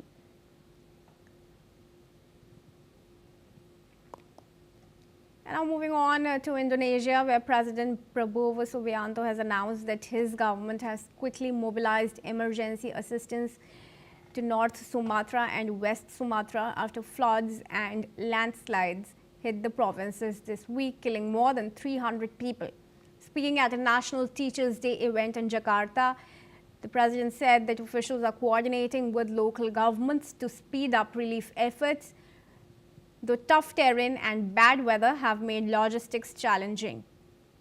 To help, 3 Hercules transport planes and 1 A400M were deployed, bringing supplies like tents, boats, generators, medicines, and ready-to-eat meals. Medical teams were also sent to support overwhelmed clinics. Prabowo emphasized that airlifts would continue as needed, with previous flights already delivering aid. He also linked the disasters to climate change and urged Indonesians to pray for the victims and strengthen solidarity during the recovery. Let's listen in to what the Indonesian president had to say. Pemerintah bergerak cepat. Kita dari hari-hari pertama sudah bereaksi, sudah mengirim bantuan dan reaksi melalui jalur darat dan udara. Tetapi memang kondisinya sangat berat, banyak yang terputus, cuaca juga masih tidak memungkinkan. Kadang-kadang juga helikopter dan pesawat kita sulit untuk mendarat. And that's all time we have for. Keep watching NewsX World for more news updates from around the world.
In the midst of death, life persists.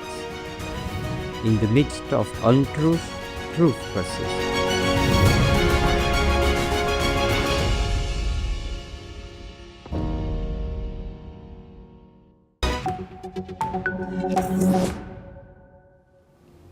Hello and welcome. I'm Sima Katauka and you're watching World Report on NewsX World. Let's take a look at the top headlines of this hour.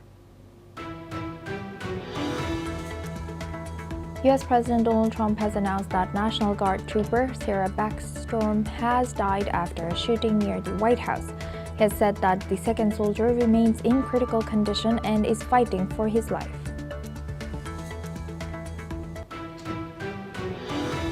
US President Donald Trump has announced a sweeping set of immigration proposals. He vows to permanently pause migration from all third world countries and launch what he described as reverse migration to restore order in the United States.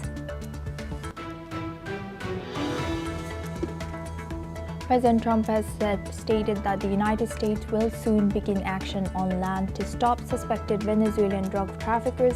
They will soon expand operations beyond maritime strikes amid rising tensions and increased U.S. military deployments in the region.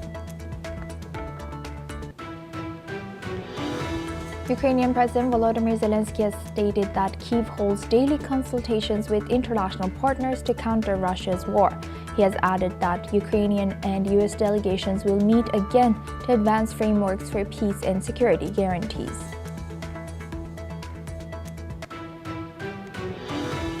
The Jordanian Foreign Ministry has confirmed that 2 Jordanians were killed after being illegally recruited to fight for the Russian army, with spokesperson Fuad Majali warning that such recruitment violates Jordanian and international law. The ministry has urged citizens to report recruitment attempts, and he has called on Russia to halt Jordanian enlistments. Iran's Supreme Leader Ayatollah Ali Khamenei has criticized the Trump administration, calling it unworthy of contact or cooperation with Tehran. He has also denied rumors that Iran had sent messages to Washington. Israeli authorities review a deadly incident in Jenin, West Bank, where IDF soldiers shot 2 men following surrender. Palestine condemned the killings as war crimes.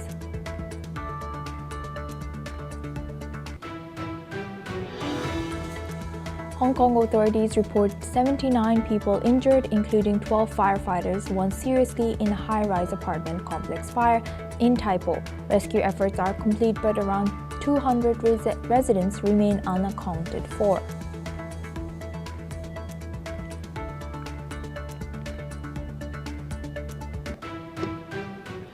Now we start this hour with Hong Kong. At least 128 people have died and 56 people remain hospitalized after a massive fire tore through Wang Fuk Court in Tai Po, Hong Kong. The city's anti-corruption body, the ICAC, has arrested 2 directors of Will Power Architects, bringing total arrests in connection with the tragedy to 5 people. Earlier, 3 senior staff from Prestige Construction and Engineering were arrested for alleged manslaughter after investigators found highly flammable styrofoam, stealing lift windows, and non-compliant scaffolding mesh, which allowed this fire to spread rapidly through 7 of the estate's 8 blocks. Authorities have also revealed that fire alarms in the buildings were malfunctioning, with enforcement action promised against responsible contractors. President Xi Jinping has expressed condolences, while Chief Executive John Lee Ka-chiu has ordered a full criminal investigation and inspections of all public housing renovation projects. Rescue operations continue as officials probe how substandard materials turned a renovation site into Hong Kong's deadliest fire in 7 decades. Now for this discussion, we welcome Joyita Basu. She's an editorial director at TSG, joins us live from New Delhi. Thank you very much, Ms. Joyita, for joining us today. Welcome to NewsX World. What more can you tell us about this ongoing investigation and the fire that has broke out yesterday in Hong Kong? Okay. What's happening is that, you see, I think the most important thing that one needs to realize in this case is the lack of information. I mean, we were told, I think 2 days back when the fire actually happened, that 350 people, initially the death count was given to around, I think, a few people, 10, 20 people. But we were told that 350 people were missing. And when you're talking about 350 people are missing and unaccounted for, the death count is sadly, it's a very sad incident, is bound to go up. And the problem that happens whenever it comes to China is that there's a complete opacity. There's a complete lack of information about what exactly is going on. Think of something like this, God forbid, in any other country. And what happens, it's international news. Why is it that this major accident in China has happened, and this is a huge accident and hundreds of people are likely to have died, but no one is talking about it?